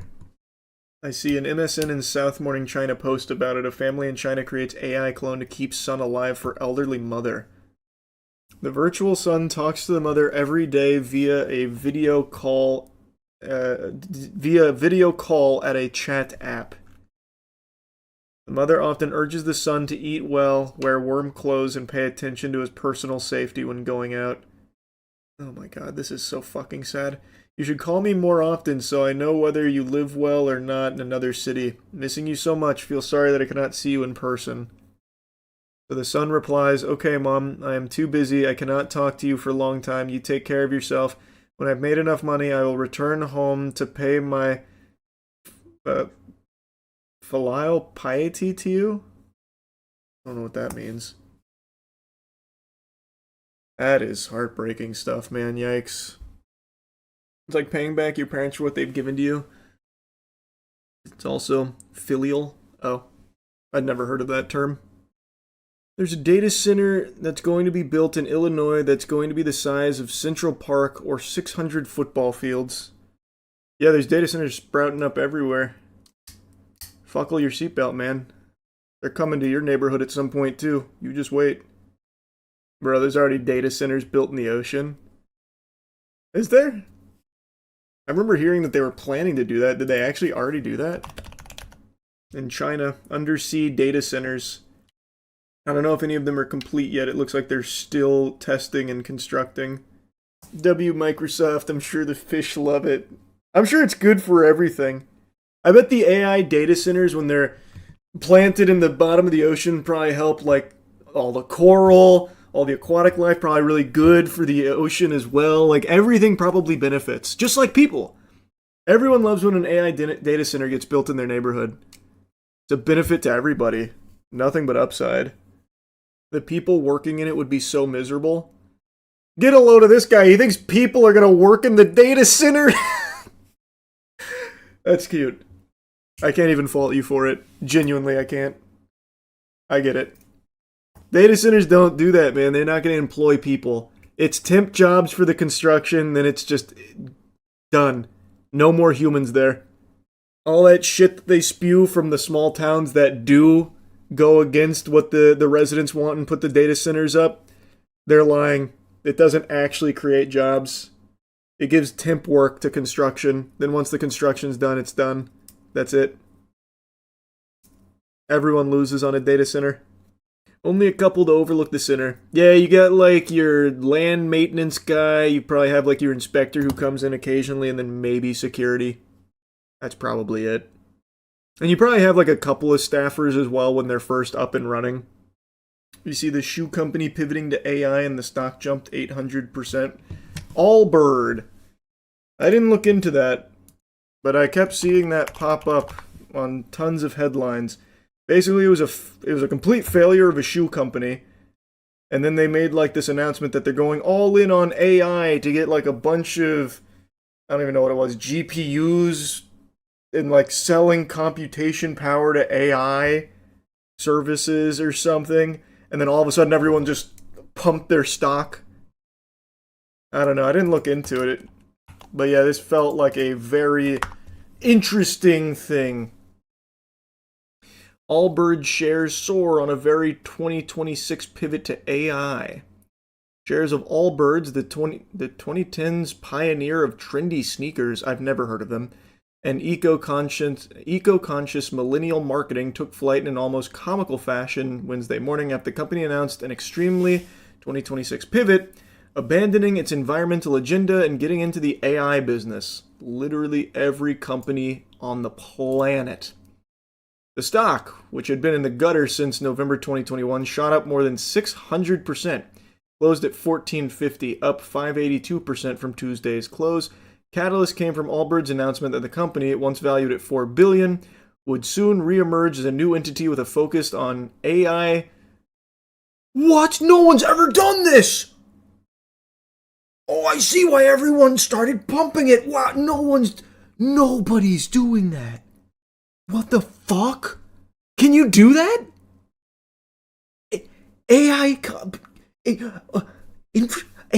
Oh my god. Wow! Essentially, it's going to buy and rent out computing power to tech startups? It's genius. Whoa!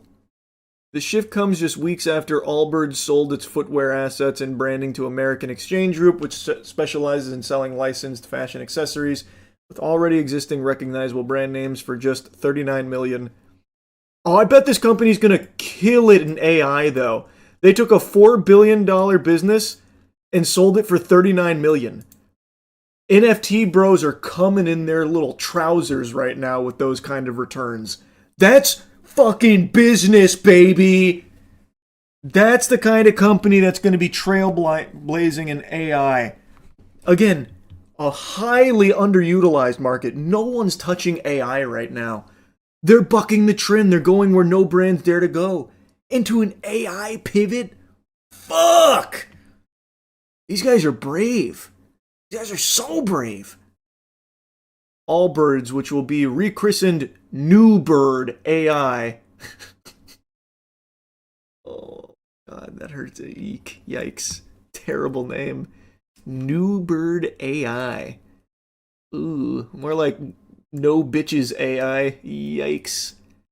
Said it executed a $50 million deal with an unnamed institutional investor to acquire high-performance GPU assets to begin transitioning into a fully integrated GPU as a service. Yes! Oh, I can't wait to hear who this unnamed investor is. We just signed... Actually, I'll make it known right now. I just signed a $200 million deal with an unnamed source in order to deliver more finals streams, guys. I didn't want to make it too known, but now I'm in the spirit. That's right. I'll make the investor known one day. One day. Dead Parrot. Despite the stock's sudden surge, though, Allbirds remains a shell of its former self. Market value was shy of $150 million at Wednesday's closing bell. Worth underscoring, the sneakers to AI pivot is not exactly part of the standard corporate playbook, and the novelty may have amplified investors' early enthusiasm. Investors, these are just brainless drones, man. These are actual, just like, hype goblins seeking out any kind of quick pump and dump. Investors, my fucking left butt cheek. I might short this. I'm not like a big stock guy, but this feels like the easiest, safest short of all time. Am I crazy? I feel like everyone's doing that now, though, so it probably won't work. I imagine genuinely everyone is shorting this right now. This is just so baloney. This is just such barnacles. Still not as annoying as Crypto Bros, but it's damn close. I would say it's getting to Crypto Bro level. Like, you're right, I think Crypto Bro's still more cringe, but this is like right there. Like, one little fucking pube away from that level of cringe. Because it's every company. Genuinely all of them. This is a failing shoe company that all of a sudden just said, okay, we're pulling the emergency lever, AI, and then they're just getting showered with money.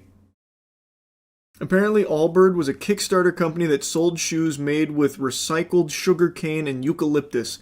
Ironically, Time magazine even praised their shoes because it reduced carbon emissions. And now look at them, fully pivoting into AI, the antithesis of that. You'll love to see it. It's a feel-good story. The name may have changed, but the values are still there. Allbird lives on in New Bird AI. Saving the world, one grok bikini photo at a time. The shift is notable for another reason. Allbird's low-profile, sustainable, wool-based shoes quickly became the Silicon Valley wardrobe staple when they launched in 2016. Arguably the peak of the lowercase L liberal do-gooder era of retail. What the hell is that? What the fuck is that? When marketers convinced upwardly mobile office workers that they could simply shop their way to low-carbon, zero-waste future they believed was in reach. Okay, that I remember. That's what they call it? I haven't heard that term.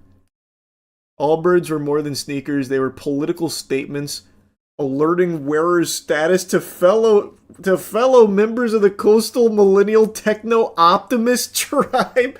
Oh my god. What the fuck am I... This can't be real. This is so embarrassing. What? Yes, I consider myself something of a techno-optimist. You can tell by the shoes on my feet. You and I feel we'll get along. This narwhal does bacon at midnight, thanks for asking. Now, the go-to tech worker accessory has become the tech itself, and the tech itself is just the abstract promise of compute to power AI products that aren't exactly turning a profit yet. But any day now they will. That's the good thing about it. They're actually going to be spitting and shitting money. It's coming, and it's going to trickle down to the rest of us. It always does. That doesn't mean the new brand New Bird AI is doomed, but it does illustrate Silicon Valley and Wall Street's seeming willingness to reward any company that slaps the words artificial intelligence into its pitch decks. True. Very true. It's a virus. A genuine fucking virus.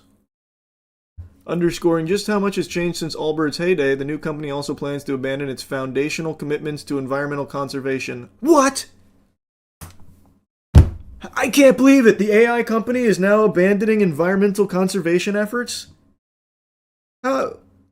Why, I never! The company, which one touted sustainability in every step, was established as a certified B Corp, or a for-profit business with higher than usual standards for its social and environmental impact. But its new business is a notoriously energy-intensive process, so the company plans to ask shareholders next month to approve a charter amendment to remove references to the company being operated for the environmental conservation public benefit, according to the regulatory filing, which will be approved. No doubt. After seeing the stock pump, no doubt. To be sure, Allbird's footwear business hadn't been going great lately. I certainly never heard of it. The company stumbled as it grew rapidly, opening dozens of stores across multiple continents, but failing to move enough inventory to make them profitable. Allbirds has gone from being a high flyer to a dead parrot. Yeah, I mean, they sold a $4 billion business for 39 mil. That's like phase stock. That's brutal. Genuinely brutal. The reason for the lack of traction was that Allbird's sustainability pitch has never been a key consideration for most footwear consumers who are more concerned about style, price, and comfort. When in doubt, pivot. Allbird is hardly the first to do a full 180 to chase momentum around new tech. It's also not uncommon for such pivots to signify a bit of irrational exuberance in the market. Take one-time soft drink maker Long Island Iced Tea Corp., which capitalized on the crypto craze of 2017 to rebrand as a blockchain technology company, even renaming itself Long Blockchain. What? While the initial pivot sent the stock up 380%, it didn't quite work out in the long run.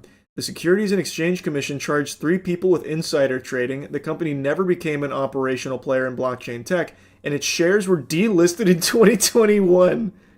I had no clue. I never even heard that. Well, that's positive historical data to pull from for New Bird investors. It's looking good. The future's looking bright. Surely AI compute infrastructure won't go the way of crypto craze and NFTs.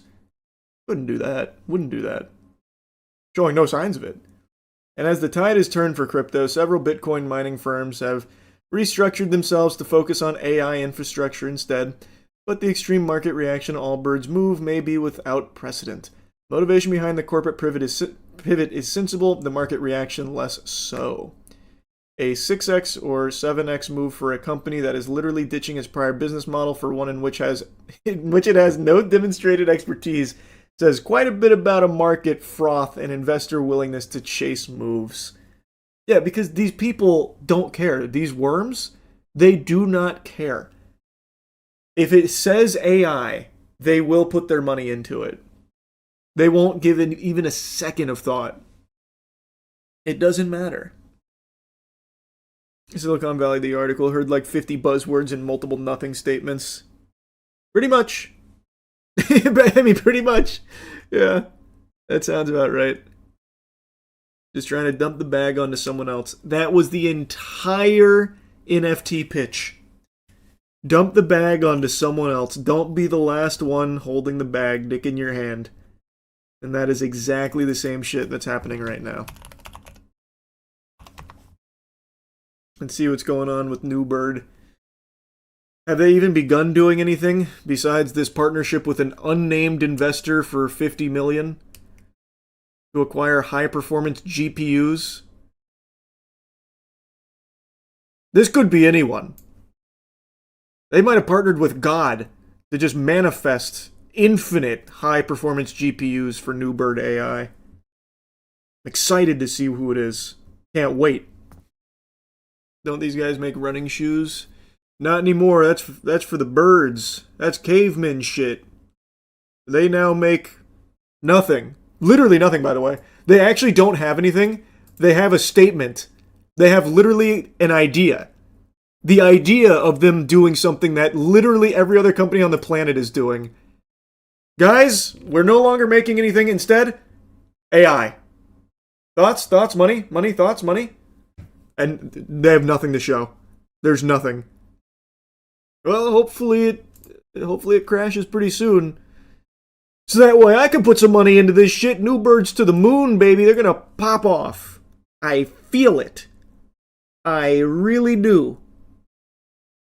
Who's their CEO? Let me take a peek at this guy. I bet he's awesome. Tim Brown, co-founder and co-chairman of Allbird. Let's see. It sounds like he gave an announcement. Tim Brown's journey from footballer to founder.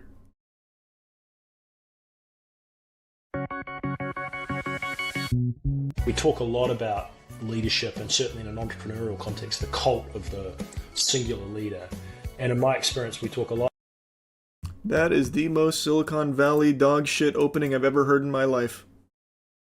Actual nothingness. Less about teams, and we miss the idea that almost always a team is led by multiple people and forces, of which there's usually one public figure and many other highly influential components that are oftentimes hidden that we miss. And they connect a group and point it forward. And there's a mechanical, strategic aspect to that, and then there's a sort of a spiritual and emotional kind of energy that comes when a group is kind of moving in the right direction. What are you fucking talking about? What, you said nothing. The question was about your journey to founder, and you said nothing. Actually, nothing was said, man. What a great leader. Go to the Allbirds subreddit top. Apparently, they fired all their employees 2 months ago with only a 3-hour notice. Okay, that sounds cool. So, do they not have any employees? So now it's a company that has no employees, and the founder just said, AI! We're AI now! Now we're Newbird AI! And people are giving him money? Is that actually what's happening? Well, maybe he's going to have ChatGPT run it for him. ChatGPT is going to be his sole employee. Dear team, I'm writing to share difficult news. After careful consideration, we have made the difficult decision to permanently close a number of our U.S. full-price retail stores, which includes your store. Consequently, January 26 marks your last day of employment. Despite great efforts, these stores have not achieved sustainable performance. This is not a reflection of your effort or execution. The work was meaningful and impactful, but not sufficient to reach our objective. So sorry to hear about this, OP. Allbirds did not handle this well at all. I'm an Allbirds nerd, and this is really making me reconsider continuing to buy their products. Well, good news, you don't even have to consider it because they don't have any products anymore. They got rid of all their products in order to have nothing. But you can invest in the concept of a business that has the word AI attached to it. So, all in all, a net win. From nothing to nothing. Started from the bottom, and the bottom is where it stays, but with a new name, which is exciting. Investing in thoughts and shit is so true. Actually, so true. Tim Brown said a thought he had in his head, and I liked it. So here's a lot of money invested in his company, even though there's nothing there. It's not even really a company at the moment.